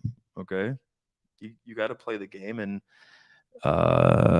elevate yourself and fucking win. Play the fucking game. Let the other guys complain about it. Let the other motherfuckers complain. Play the game and be on top, right? women are women. You just fucking love them for what they are. You know, simple. My Fanta is bigger than yours. That's my ego's hurt now. Yeah, fuck. My ego's like, why did you get the book on? That's fucked You're up. gonna make a roast video about me after this. Alex Yeah. is he's you know. Alex is a fraud. All right.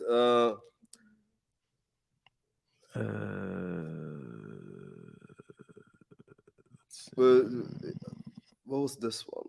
Did you answer this one about the sociopath? No. Psychopath? No. I mean, not to my knowledge. Have you? I mean, the thing is, if we would suspect a guy of being anything like that, we wouldn't take him as a student. There's no way.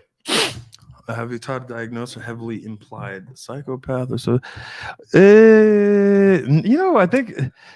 I mean, a lot of most of our students, like say one-on-one or boot camp students, are usually pretty cool fucking dudes. Like, if you are fucking obnoxious, if you're obnoxious and you're toxic, we're just not gonna coach you. Like, we're not gonna take your money. We're just not gonna coach you. Like, there are some guys that were like, yo, I don't like this guy. Let's not. Like, how many retards have we had to kick from groups and shit? Because we were like, all right, this guy is fucking creepy. Get the fuck out. Yeah, I mean, so we typically have, like, if you're in the mastermind, you probably are. You'll see that a lot of the guys are like really helpful and really cool, and they help each other, and you hang out with them and game with them. Like, if they're not, they get roasted by other members. They get roasted, yeah, because we teach our members how to see it. Like, if someone's like a toxic narcissist with a massive ego, you're gonna get roasted for having a massive ego. That's what I love about mastermind. Actually, guys roast each other for having massive egos. Like, you know, that shit. I love it. That's something I really like. Hey Swift, I asked Alex the same question. Could you give an example of how you would typically transition into talking about orgasms in a calibrated way? Yeah. So well, I have a few answers for that. So years ago, many years ago, when I was still learning, but I was still pretty good, right, during my journey, I would find very, very calibrated ways to transition into any kind of sexual topic, especially orgasms, right? So I would make sure like the timing is right, and I bait it, and I got into talking about this topic, and then slowly got into orgasms. Now, when you get to a particular stage and level, let's say, where you are absolutely ultra fucking confident, okay, and talking about sex and orgasms is fucking normal, right? You don't hesitate, you don't fucking stutter, and you say things with absolute confidence and assertiveness. When you get to that level, all of a sudden, all of these tricks that I used to use to transition into these topics go away. Like, you don't even do baiting anymore. Like, I just got rid of all the baiting. I just got rid of. And then, you know, I just kind of go in, like, take the fucking risk, but it pays off because the girls go, oh, fuck, okay, this is normal for this guy. Like, he's very confident. So girls don't push back against it. I remember one specific example of you doing that.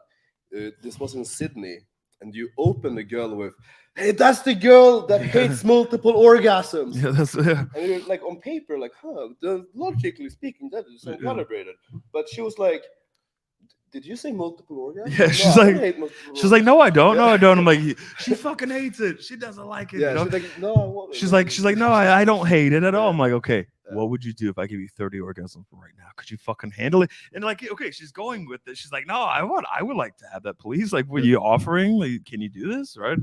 So I would say, okay, but again, delivery made it work. In the delivery and the tonality, she's not going, this guy is a creepy autistic motherfucker. She's going, okay, this guy he's smooth and charming, right? He has, you know, he can communicate. He's a good communicator. So girls are going to like measure you on if you're this like creepy, like autistic fucking guy or not.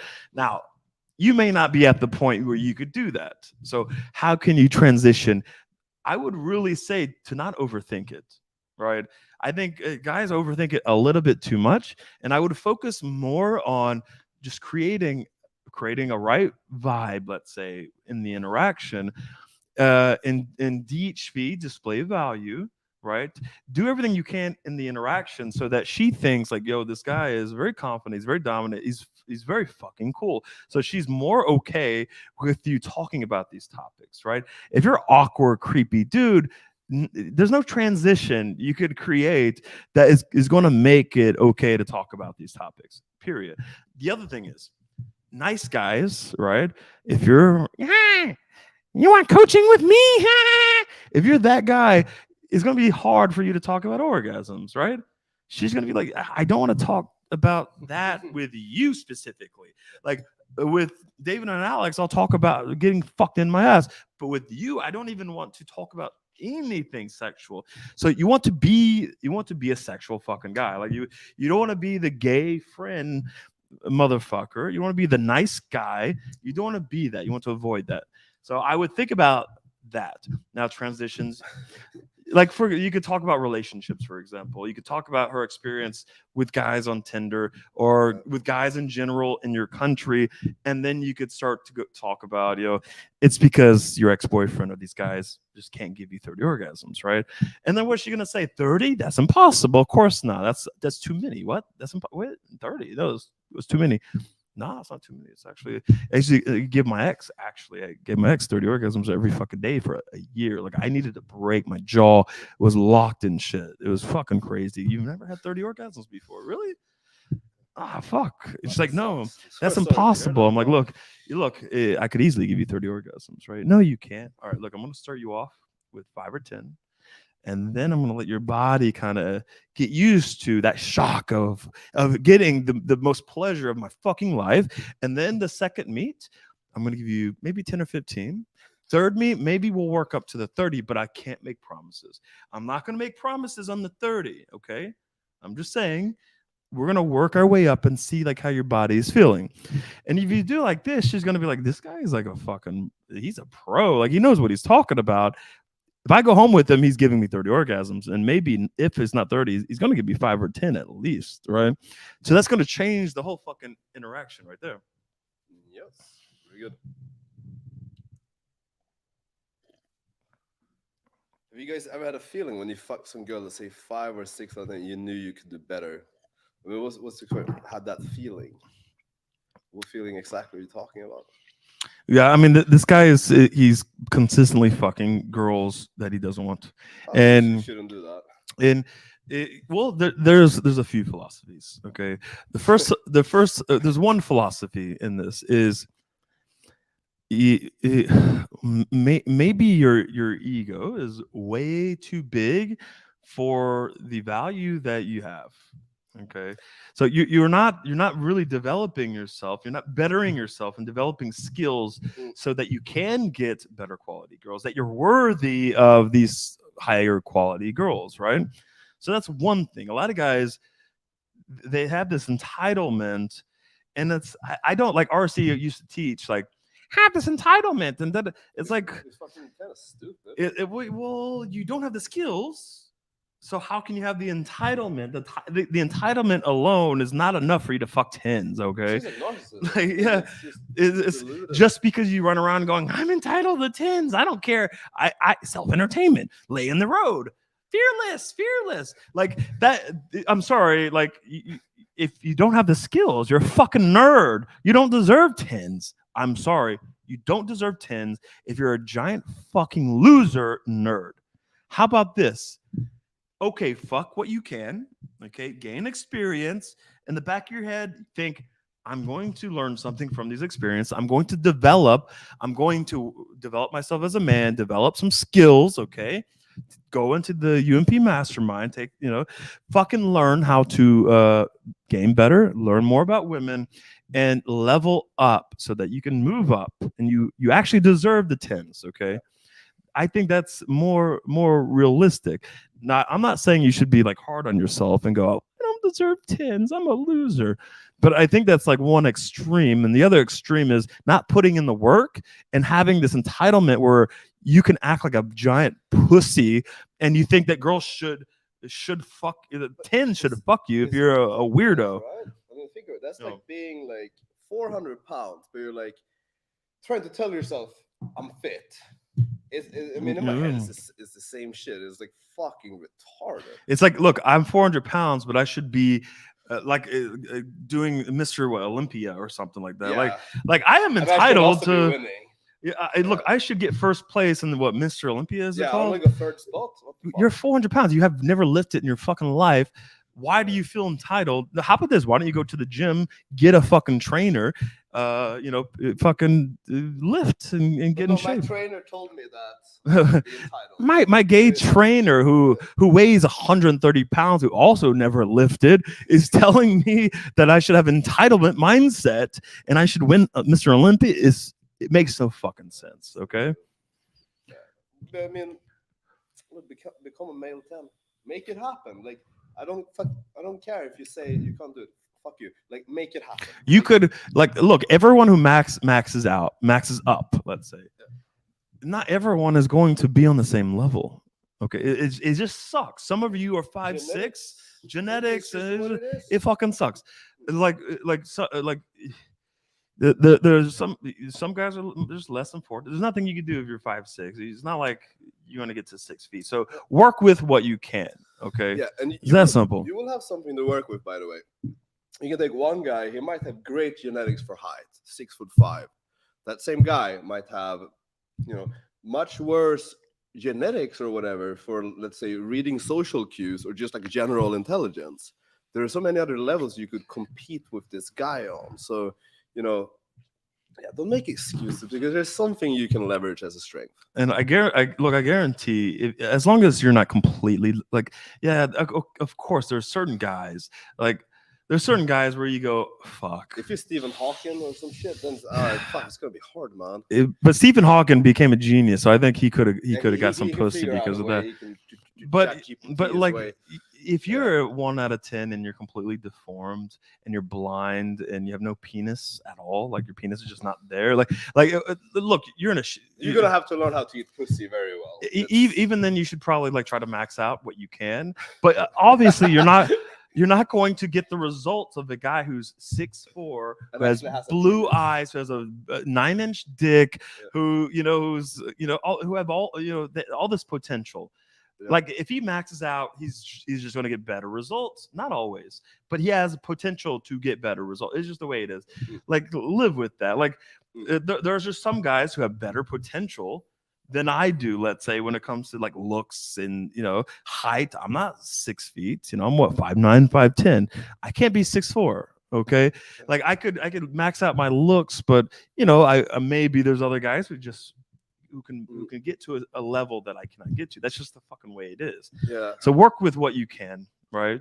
And get the best results. But the thing is, a lot of guys also don't realize that you can massively improve your value and your SMV to the point where you're actually getting hot girls, right? Like you can actually get hot girls. But the thing is, there's a lot of guys who are broke, poor. They have horrible mindsets and mentality. Yeah. They're skinny fat or really fat. They don't take care of their looks. They smell bad. There's all kinds of things that they could do to really fucking skyrocket and actually get some very attractive women. They don't think it's possible in their mind, but it's fucking possible. And you don't have to be a 10 out of 10 to get 10 out of 10. Absolutely not. So you don't. I know a lot of guys who they're not even doing game. Like guys that I know from before, like they're not doing anything really in their lives at all. But attractive behaviors, they fucked hundreds and hundreds of hot Swedish girls. Like literally killing it. And you will look at them, you'll be like it's nothing special, but like they're killing it. Because what they had going, super confident, super assertive, and they're like trolling the girl, making fun of her, like teasing her, spiking emotions all the time, and absolutely completely full non-neediness. Like it's actually amazing. And like I think if you're like maximum potential, I don't know about what these numbers are. Let's say it's 5 out of 10, whatever that means to you. If that's your max out potential, or if it's 5 or 6, if you can consistently pull girls that are a couple points above you, It's very good. Looks wise, let's say, that's very good. Yeah. That's can pretty never fucking complain. good. And you get the occasional 9, but Yeah. you're consistently pulling 7s, and you're also having very strong relationships where the girls respect you, and they're very obedient and submissive to you. And you could have this harem. They all fucking love you. They're all chasing. It's a healthy relationship. Look, I think you're winning. Okay, you don't need 10s out of 10s if your maximum potential is a fucking 5, right? Yeah, I mean, you're literally killing it in that case. Mm-hmm. Yeah. What are other options if we don't have our own place to pull girls? I mean, pull to her place. She lives somewhere. She sleeps somewhere. Pull there, or you fuck her outside. I did that a lot when I lived in Australia, actually. Because I lived like an hour away from the club, and I was too broke to get Ubers. So I was like, like I could just fuck her here and then go back in and pull another girl and keep gaming. So yeah, you could do that, or just go to her place. Like, for some reason, guys are like scared, or they don't know how to bring up going to the girls' place. They don't know how to do that, but also depending on where you live, because I had a period where I couldn't pull to my own place, and I had to learn to pull other places to their place or to like a parking lot. So I had to learn to pull, but I realized that the girls that I wanted, they were like 18, 19, 20, they didn't have their own place. They lived with their parents, so that became a sticky situation. So I was like, okay, well, I need to get like college girls who have like some sort of dorm situation, or I had to get older women. Like I had to go with like a 28-year-old. I don't want a 28-year-old woman, but during that period, like if I wanted to fuck consistently, I had to get 28-year-old girls because they had their own fucking place. So, but I think you need to get your own fucking place.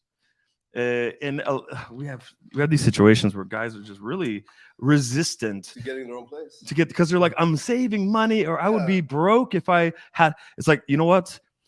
When I remember, I mean, I had my own place when I was in high school. I had my own place when I was 18 years old. Like I've always had my own place, but there were periods where I had to like stay with someone else or stay with family for periods, and I tried the whole like save money while I'm living with someone else sort of thing. It fucking sucked. And the moment I said, fuck it, I'm going to live in some shitty place, but I want to be on my own. And even if I have no saved money, no spare money, I was actually so much happier being on my own and then being able to fucking pull girls like to my place whenever I wanted. I was much happier than that. But what I realized with guys who don't want to get their own place, they make excuses. They have a lot of excuses. What I noticed is they're afraid to live on their own. It's crazy how many guys are afraid to be on their own. Is to like grow up, be a man, and take responsibility. And they just want to live with their family, and they don't want to live on their own. Same guys who want to be fucking tense. Yeah, that's the thing. That's the thing. Yeah. Those are the guys who are like, fuck, I want to get 10s. I'm like, bro, you are scared to live on your own. You're fucking broke, and you live in the basement of your mom at 28. Tyler said. Tyler said, it's like, no, you need to find a way to go on your own and go through hardships on your fucking own and suffer, because those hardships, those struggles will teach you lessons, and you will actually grow, and you'll be like, fuck, I can overcome this. And then you actually get out of this situation and you grow and blah, blah, blah. So I'm not saying you are in that situation at all, but I know there's a lot of guys who ask this question who are in that situation, you know? Yeah. I mean, maybe we should start imagine we start like a fund where we pick one guy who lives with his parents, and we pay for his rent. And then we do text game for him and get him lays. Yes. That would be fun content, right? Like we took this guy out of his mom's basement and got him 100 lays from Tinder. I think I would like to do a reality show where we take a loser, just a fucking like poor mindset, like poor SMV looks, poor style, no lays, okay, just bad with girls, broke, just everything, right? And take them and just do a complete total makeover. and document this from everything, like every aspect of this guy's fucking life, and turn his entire life around and document that for you guys to fucking see. That would actually be really fucking valuable. That would be. I've done similar things to this, by the way. Like I've done like guys living with me and like live in coaching. Me too, You've I've done the that. same, We've done that before, and it's fun. I enjoy it, but it's a lot of work. It's like having a baby. It's like having a child. It's a lot of work, but for me it wasn't that bad. No, it was actually amazing. But I take on the harder cases. I like the hard. I think you did take on harder cases. That I'm not gonna argue with. I like the really headaches. True, yeah. No, the guys that I did the living coaching with, it was actually very, very pleasant. It was a lot of hard work, but it was fucking pleasant. Great fucking time. I would absolutely do it again. Yeah. What is the most common way to approach the most attractive woman in the group? Well, see, that's the thing. You typically don't want to go straight for the most attractive girl. That is just, sometimes you do, but most of the time this is just not going to be the correct move. I've made videos about this, like how to crush group sets, so you should check that out. But typically, you know, if you just fucking tunnel vision and fucking try to bulldoze your way into the hottest girl of the group, I mean, it's kind of doomed to fail when you think about it. So, yeah, actually, I did that yesterday and it worked. So I'm not gonna say it doesn't work, but I'm just gonna say it's not always the highest probability play. I just did it because I'm like, fuck it. But it's not, and I made it work. But check out that video, how to crush group sets. You're gonna find it very valuable if this is a question that's on your mind. But I also, you're also saying without becoming a stupid jester like ours. Okay, first of all, don't be a jester. Yeah. I think that's the easy and simple fucking answer. I don't know why guys don't understand this. You don't have to be a fucking clown under any circumstance. You don't have to entertain. Like it's not your job to go in and entertain the girl. By the way, that's not what you're gonna do. But being a jester dork is an extreme. Yeah. Like you just don't do it, right? But also it's like some approval seeking shit. The thing is with these group sets, if you go directly in and ignore the other girls and just talk to the hot one, the other girls are jealous, they're bitter, they've had it, and they will instantly cockblock. Not always, but very often. So you need to fly under the radar a little bit, right? So you need to go in and think and make the girls think that you're not interested in that girl, and that you're just mingling with the other fucking girls first, so that they accept you into the group. And then you could be like, yo, what's wrong with her? Like, why is she always is quiet? So like, who is this? Is this your friend, or who is this? And then she's like, oh no, she's blah blah blah. Like, who the fuck is she? And then you transition over to that girl, and you can start talking to her, right? And now the other girls can't kick you out because they already accepted you, right? Perfect. What is the difference in ROP and bootcamp? Well, actually, ROP is a bootcamp. It's a 14-day bootcamp where we all live together. We game 24/7. Long story short. Full immersion. Literally, when we're not sleeping, which is probably only like 4 hours a night. Oh yeah, I mean that's the thing, right? Sleep deprivation. So when you're not sleeping, you are always with us, and you're always gaming or learning about game. It's a absolute a lot of boot camps, a lot of coaches have like we only have from like 12 to 3, and then we have until like midnight to 3. No. You are with us when we're not sleeping. We're fucking. We are in it. Like if motherfuckers aren't pulling and it's 5 a.m., we're there to the very end with you, and we're gutter gaming with you, and we're gonna pull for you, whatever it is, right? By the way, I have to mention this because I've been hearing a lot lately. Guys have been thinking boot camps, typically like RSD boot camps or some other fucking bullshit, where they're like, yeah, I signed up for this boot camp with this coach and this coach, but he couldn't make it, so I was with his assistant. And he just went and pulled girls by himself. First of all, if we have an assistant on the boot camp, it's not even an assistant coach. If we have an assistant, it's like a dude holding a camera because we're documenting something. 100% of the coaching is done by us. We're never gonna do this bullshit where we have assistant coaches. That we're not gonna do that.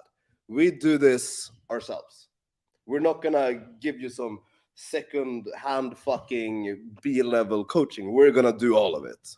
Yeah. So I just have to throw that out there. Like, I've never actually done that before, but I've learned recently that the norm is actually to be coached by fucking retard assistants. And I think a big part of it is we don't trust anyone. No, I don't. Like, to be fair, we just don't. We don't trust other people to do the coaching, but we want to give you the best coaching possible, and that's going to be from us, not a fucking assistant, right? Because the thing is, theoretically we could take a bunch of mastermind guys because they're killing it in game. They're very good. They know this shit, right? But the thing is, they don't have coaching experience, and coaching is a separate skill. So, theoretically, we could take them to like wing you guys, and we might actually do that, but that's about it. We will never have them coach you or like try to delegate any work to them. Like, that's not going to happen. Nope. So I was throwing that out there because actually guys asked me, okay, so are you going to do the coaching or are you going to have an assistant? I'm like, look at him like, the fuck? Like, no, I'm going to do it. The fuck? All right. Well, yeah, ROP is a 14-day boot camp. Otherwise, we do 4-day boot camp, but we'd also do like one-on-ones. So that's much more like you can tailor it. How do you get and find women who will happily indulge in your fetishes and kinks, and what's the best way to frame it? I think it's very easy, actually. Well, it depends on what your fetish and kink. Like, so if you got some like really out of here, then hey, maybe it's a little bit. But it really comes down to how much the girl really fucking likes you, right? Like if you're fucking her really well and she's getting a lot of orgasms and she respects you, she loves you, she really likes you, it's actually very easy to get the girls to indulge in your fetishes and kinks, right? Now, the one thing I've noticed is if you really want to try something, if you're really into something, girls are far more likely to do it. If you're just be like, hey, let's try this because whatever, like I don't care, the girls are less likely to do that, right? So like like I've tested, like I'm gonna pee on you, for example, right? Because I like to see like how many. I want to see how many girls. Like I'm not actually peeing on them, but I want to see how many girls are going to say yes to that. And the girls always go, I mean, do you really enjoy that? And I go, absolutely yes. And the girl's like, no, really, you don't enjoy it. I go, I really want to do it, really. And she goes, okay. And they start thinking about it. It's something that these girls would never do before. But the fact that you really want to do something and it would make you so happy and she fucking loves you and respects you, they're far more likely to do that. Yeah, good shit. What do you guys say to a student who has bad AA before he makes his first approach in the boot camp? I'm going to play the clip back before I approach next time. Well, actually, my favorite method is not actually to say anything to like try to talk him out of it. I actually like to kind of throw him into it. That's actually, I'm a bit fucked up like that. So I actually like to, maybe I'll do this. Maybe I will do the first approach. And then I will bring him in. I think that's a good place to start. If you get him talking to a girl where he doesn't need to take that massive step of like approaching or whatever, then it's gonna be much easier for him to do everything like from that point out. And you can even help him like help build the confidence. You bring him in, you open a girl and you bring him in. This is my friend from blah blah blah. Oh yeah, you're gonna fucking love this guy. You DHV him for like 5 minutes straight, and she's like, "Oh really? Oh whoa." She's like impressed about the student and shit. Now he's feeling much more comfortable, much more confident, and boom, suddenly the AA is kind of gone. Well, I have a clip for you. Okay, here's a clip. Sorry. Stop being a fucking pussy. Stop being a fucking pussy. I mean, like how pathetic do you want to fucking be? You can't go fucking talk to a fucking girl. Really? There's some fucking like there's some fucking nerds out there that could go talk to fucking girls, right? Like I'm just I'm just thinking about everything that your father, your grandfather, your ancestor, all these motherfuckers had to go through, and you can't go fucking just talk to a girl for a second. Really, like, just go up and talk to her. That's all. You don't have to have the mindset of I have to pull, I have to be successful, I have to be perfect. Fuck all that. Just get the reps in. Okay, the reps are this: you walk up and you say something. That's it. Walk up, say something, have no other expectations other than I walked up and I said something. You won. You won. You won at this point. Now, the more you do this, the more confidence you're going to fucking build up. And the more you're going to have interactions where it's going somewhere, actually, right? Then you're going to be like, oh my God, like I had a 2-minute interaction. And then you're going to have a 3-minute. And then more girls are going to want to talk to you a little bit longer. And it's just going to snowball to the point where, like, you may always have some level of AA, but you're going to be a little bit more comfortable and confident and excited to get the next approach in, right? And build that momentum. So you have to start somewhere, no expectations. Yeah. Just go in, say something, and you won. Like, that's it. Yeah. You won. You approached. Now keep doing that over and over. And then, of course, you're going to be thinking about what to say next and how to move the interaction forward a little bit more, right? I think that's perfect. I also want to add something on top of that. Like, the goal is not necessarily to get rid of AA, because I think if you have it, you're going to have it to some degree always. But rather, we should think about it as developing the skill of taking action despite of it. I think that's really like a good way to think about it, because having the expectation that you're going to someday wake up and like, boom, no AA for the rest of my life, that's just not going to happen. I'm sorry. And also, another thing is a lot of guys want mindsets. Yeah. They want, I need a mindset. Well, it's not going to be, you're not going to sit around at home developing mindsets that's going to get you over AA. It's not going to happen. You know what's going to get you over AA? Sucking it up, going every day and approaching, building momentum. Okay. If you do that consistently, you will come to a point where either you could just approach. Now it's not a big deal, or you could approach while still being a bit nervous and have AA, but you're still going to approach, right? Or in some circumstances, your AA may go away like 90%. Like, there are cases where, I used to have AA, I have none now, right?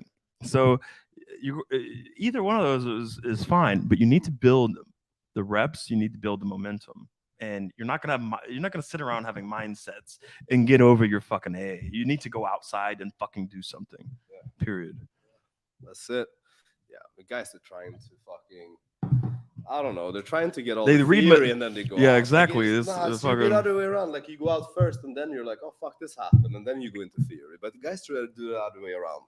It's stupid. Don't be a complete theory junkie. Yeah. And sit and be one of those like gossip fucking like PUA gossip guys. Like, yeah. Like they're trying to get like a PhD in game before they go out and talk to a girl. But see, those are the same guys who like have no life, no friends, and they just spend time like either like, I'm red pill, I'm black pill. Yeah, and they comment trolly fucking like, why? What are you doing spending your time writing troll comments every time we do a live stream? And you're probably doing this on like 50 other live streams of other people.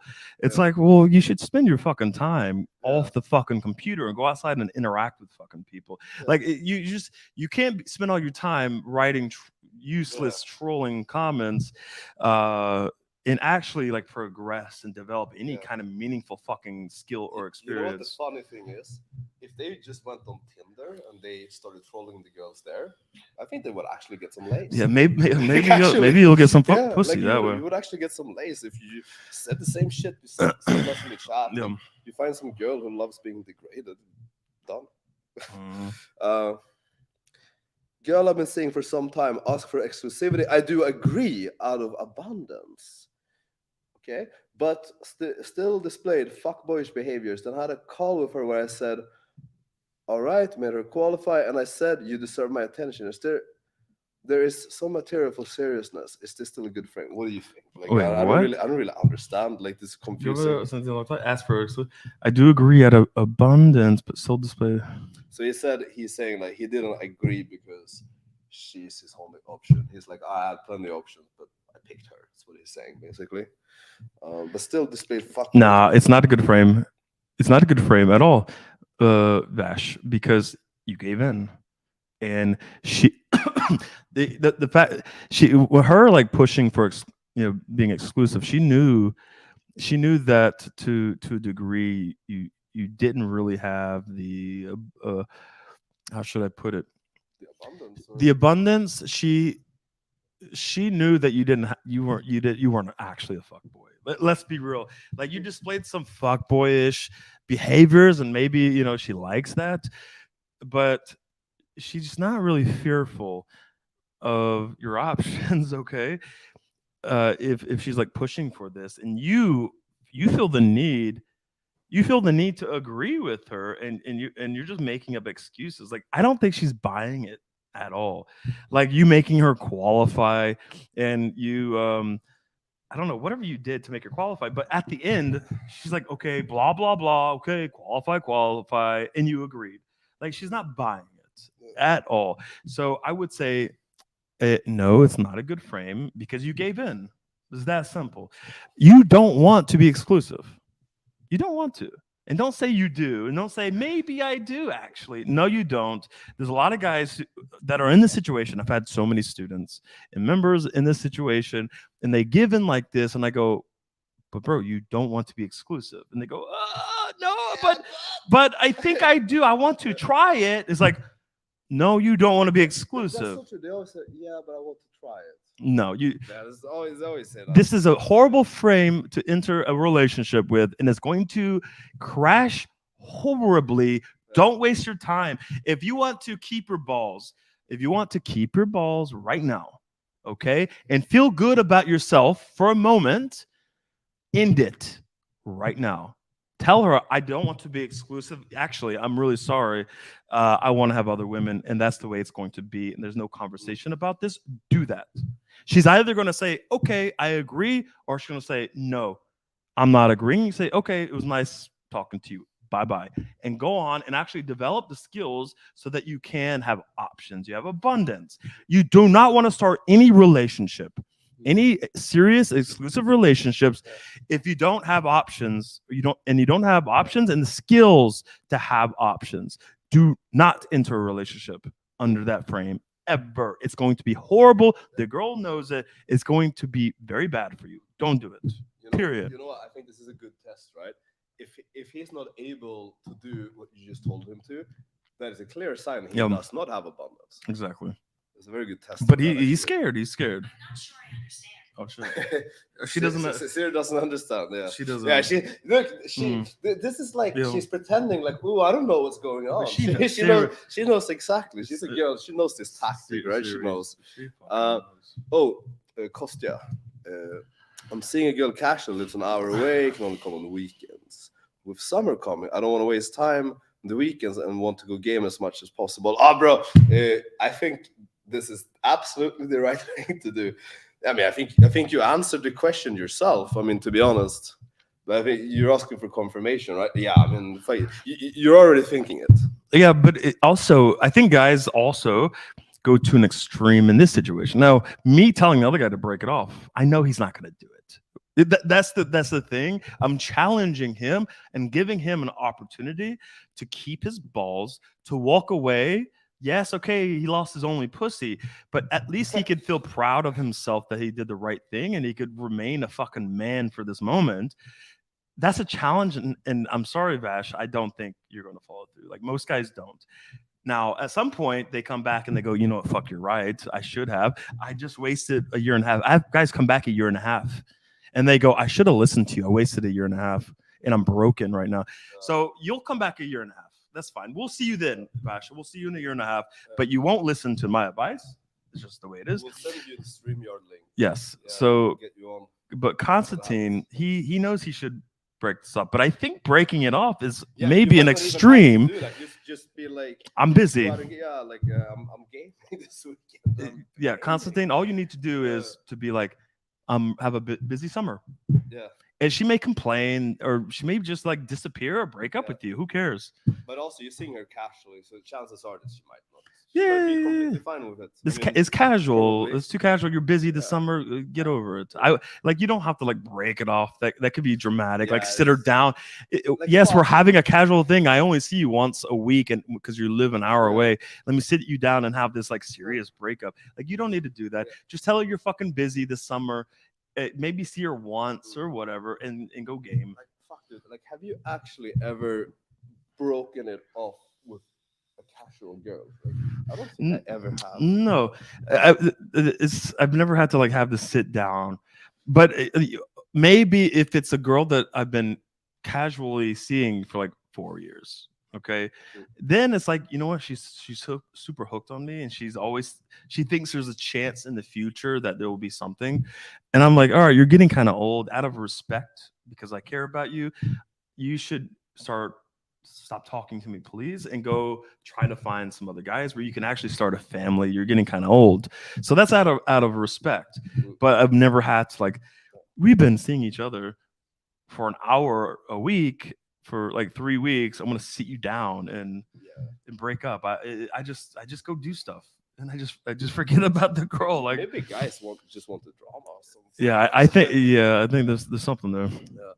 David, I love your nice guy impressions. Nice. Thank you. Who is your richest client? Oh fuck, I don't know.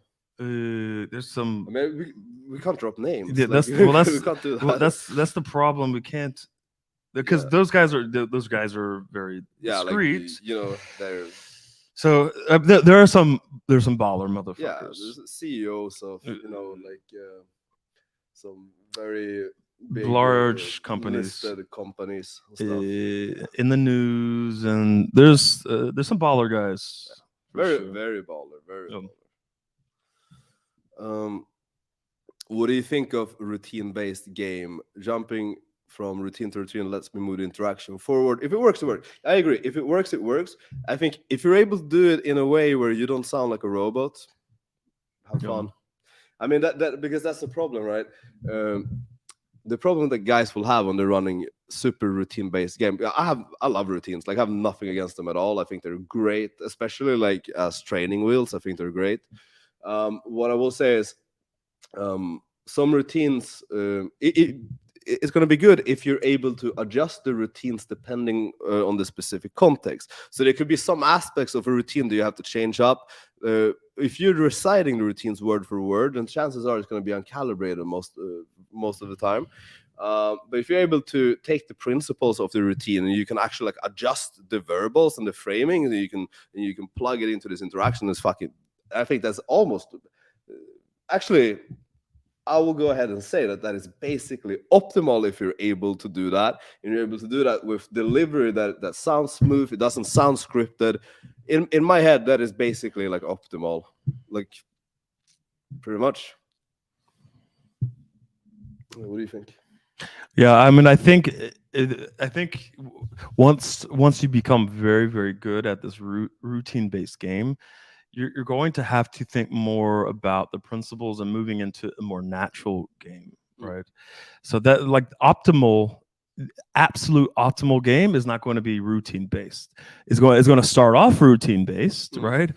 But optimal game evolves into a natural game based on principles and everything, and just your experience. So I think you need to at some point have certain nights where you go, I'm going to move away from routine-based game and just sort of wing it and just and base my game off of principles and just kind of play around with it and develop some experience. You know, creating on the fly and thinking about the principles. So I would kind of at some point transition a little bit away from routine base. You could keep some routine base, get rid of some routines, and kind of combine them a little bit into a fucking what is it called? Free flowing kind of freestyle, hybrid game sort of thing, right? Yeah. Actually, I like that hybrid. That's very good. Actually, yeah, that's very good. Yeah. Yeah, because some guys, you try to explain emotional spiking, like how do you spike emotions, give validation, strip validation. But if you're thinking about it in terms of lines, it's gonna be so inappropriate for the context that you're in. That it's just not gonna hit. It's not gonna work. So that's why you need to understand the principles behind it, so you're able to actually like really calibrate and make it perfect. Yeah. But I mean, for anyone starting off, I think it would be if you're just starting off, or even if you're actually pretty advanced, I think it's retarded to not use routines at all, because I mean they are very fucking useful. They're super useful, but you also at some point you need to learn how to step away from them later on. But much later on, you can fuck hundreds and hundreds and hundreds and hundreds of girls with just routines. How do you guys get complete virgins to be doing sexual DHVs and routines? How can you do it without coming across as incongruent? Yeah, well, actually, I've answered this question so many times. So, like, the number one thing is that even if you're a virgin, you can actually. So the most important thing, actually, when it comes to displaying like sexual authority or sexual value, is that there's a focus on the girl's pleasure and her enjoyment. Now, theoretically, you could be a virgin and you could still be like, all right, well, my priority here, like my main intention is to give you a great experience. For most girls, there's going to be way more than enough. We add to that. Yeah, I mean, I'm look. If you're inexperienced, you're a virgin. It's going to be. It's not going to be optimal. Like No. it's going to be a bit incongruent, and you have to live with that. But like everyone has to start there, right? So you have to work with what you can and do as well as you can to sound fucking competent. Try not to sound like a fucking nerd. So educate yourself, okay, first, right? So like learn about sex, learn about BDSM, and learn about you like really educate yourself on these topics, because if you start talking about sex and certain things and you sound like a fucking 8-year-old, and you know, like you sound like a middle school kid talking about penis and vaginas, and it's the girl's gonna know right away. Are you fucking virgin? Like the girl's gonna know. It's gonna be corny and it's not gonna be sexy. So I would educate myself and read a lot more and understand, you know, all these dynamics and terminologies and educate yourself as much as possible. You know what the great thing is? You could take a total virgin, and you could take average guy with maybe 15, 20 lays. If you do 8 hours of reading, you will know more than that guy. You will know so much more. You will be able to display so much more sexual authority than the guy who's actually been with 20 girls. Like 8 hours of reading, I guarantee. Like if you could do the dom sub routine, if you could talk about dominance and submission to a girl, and you're actually educated on this, okay? So you did you read up on this, you understand everything. If you just bring it up and start talking about it, even if it's not the most congruent thing in the world, that girl, the girl is going to be like, well, most guys don't understand this and they never talk about this, so you must have some experience at the very fucking least, right?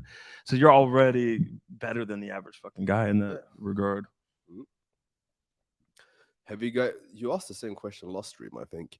Have you ever approached a 9 or 10 and she looks at you like, go away with a bitch you look, even if you open expressive? Is stripping validation a move? Has this ever happened to you? I mean, I think we just talked about this as well. Maybe you don't want to go for her immediately. Maybe you open her group first. So that's one thing. But I mean, if you're getting that reaction, pretty sure that, you know, you opened with poor subcomms, your opener was shit, not interesting. Yeah. Your presentation was shit. And also, look, if you look like a 5 out of 10 or 6 out of 10 guy, like you can't expect a 9 or a 10 to be enthusiastic about talking to you, because you haven't fucking displayed value yet. Like you haven't done anything for her to want to talk to you. You know, so you gotta do that. Look, why is this going out of focus? What is it focusing on? It's focusing on you. Yeah. Stop stealing. It's like you're stealing my IOIs or something. I'm taking your fucking IOIs now. Yeah. is it cool to have Justin Mark type tonality to have fun because and shit? No. No. I mean, that's never gonna be a good thing. It's just, I'm sorry. It's Like, why would it ever be? Like, unless you just want to be a gay friend, I guess it's fine. what if you look good but internals are still fucked up and always self-sabotage? Yeah, I mean, you gotta work on that. There's a lot of guys like that. So that's why, you know, being good looking is not automatic, doesn't automatically mean that you're gonna make shit happen.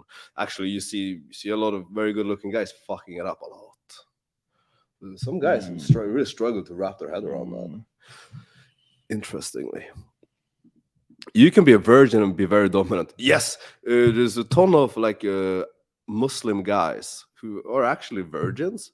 They're super socially dominant. So there's actually no direct correlation there. There's no direct correlation. I think, well, there's a difference between virgin and incel. Yeah. Oh, that's true. Oh, that is very true. Very true. There's not very many like genuinely assertive and dominant incels. Okay, they just don't. Because if they were, they would fuck. Okay, so you know, that's a good. There's some virgins that can be kind of, but then again, it's like if you're a virgin, you really lack experience and understanding of female psychology and female behavior. You're just not going to get it by reading books. Like, I'm sorry, like if you're a virgin, you just don't have it. Like, sorry to all the Christian guys, but you know, you getting married as a virgin, it's gonna be rough. Like Steven Crowder was a virgin, he got married and he got fucking crushed. His wife is a girl. Like, it doesn't matter if she was a virgin or not. She was a woman. So yeah, and he didn't understand that. Virgins will write down their kink list with 40 things on it. So how much can you complete? I like how this question is framed. How much can you completely change your personality? I like how it's framed. Well, that's framed this way completely. Yeah, I don't even know how to answer that. Like, in which metric do I respond? I think you can change a lot. I don't know. I'm sorry, man. Like, I just don't know. You could change. I mean, I know. I don't know. Like, I don't know if I would say like I completely changed my personality, but like I drastically changed since I was 18, 19, 20, 21. There's certain things that never go away, right? But yeah, I mean, like if you met me at 20 and me now, it's two completely fucking different people almost. Is my volume low? Give me a second. Is it better now? It should be good now. Yeah, it should be good now. Okay. Let's just pick the best questions.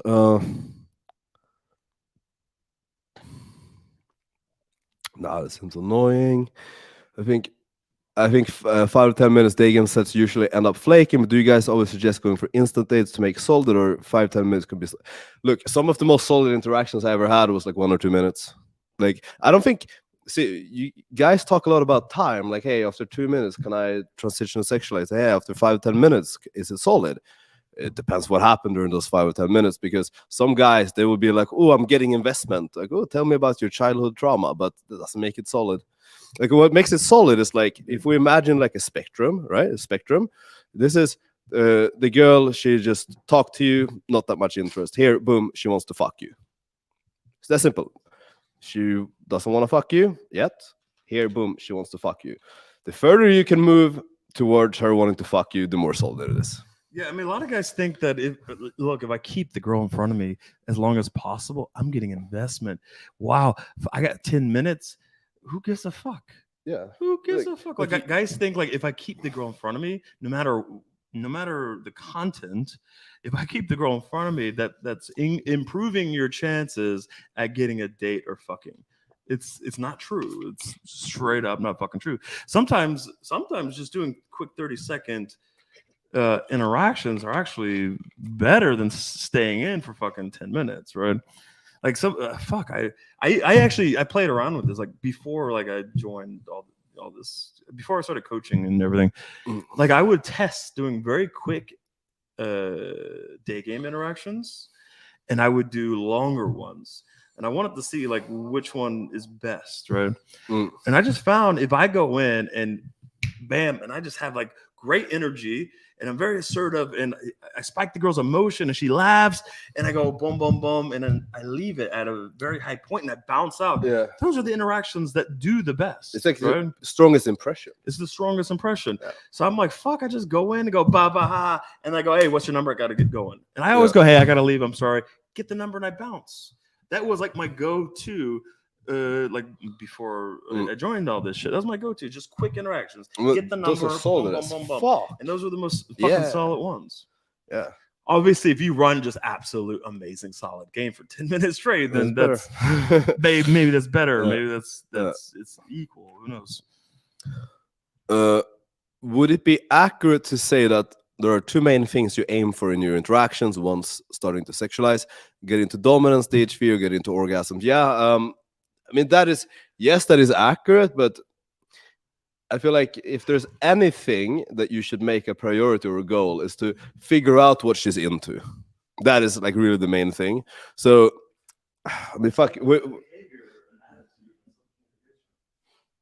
behavior, attitude, and sub-communication. He said, yeah. I mean, with some girls, you might not even go into both of these, right? Some girl, you be like, boom, only orgasms, or boom, only dominance.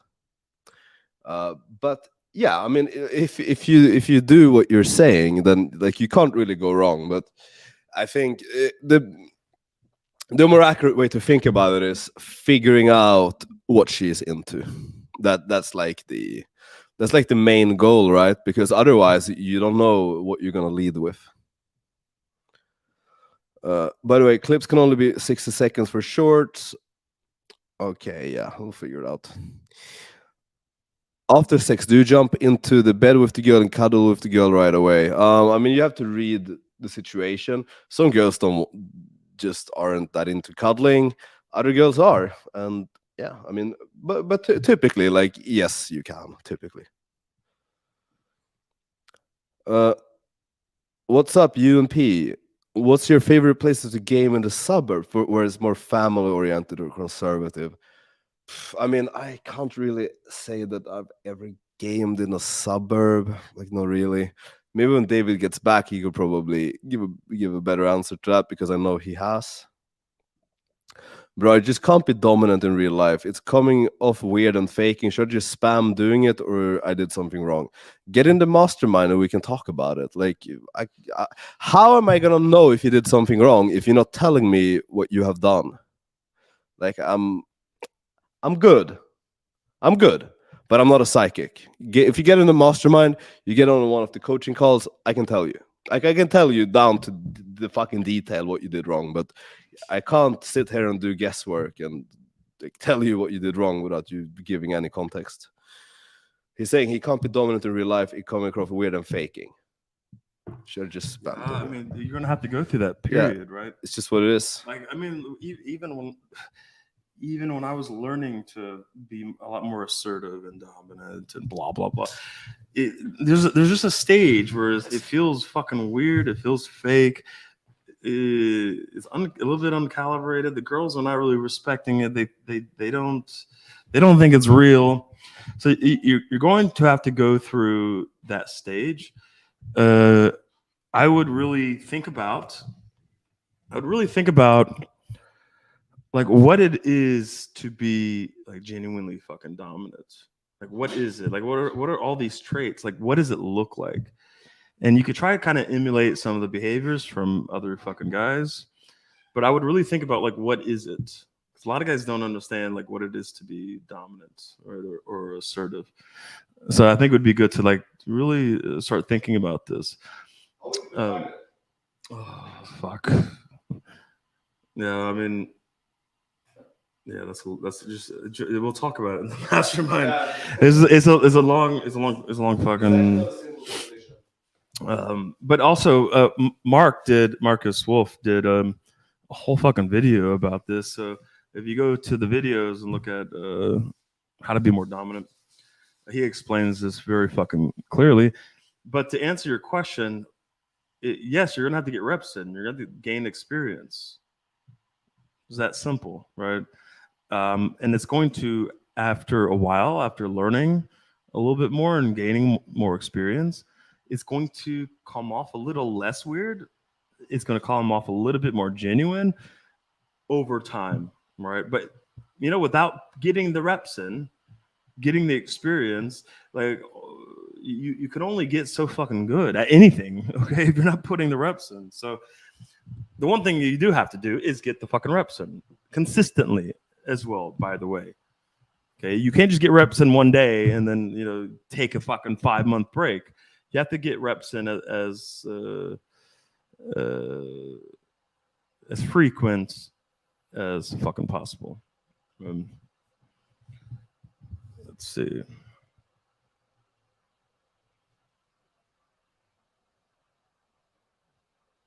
Check out the questions.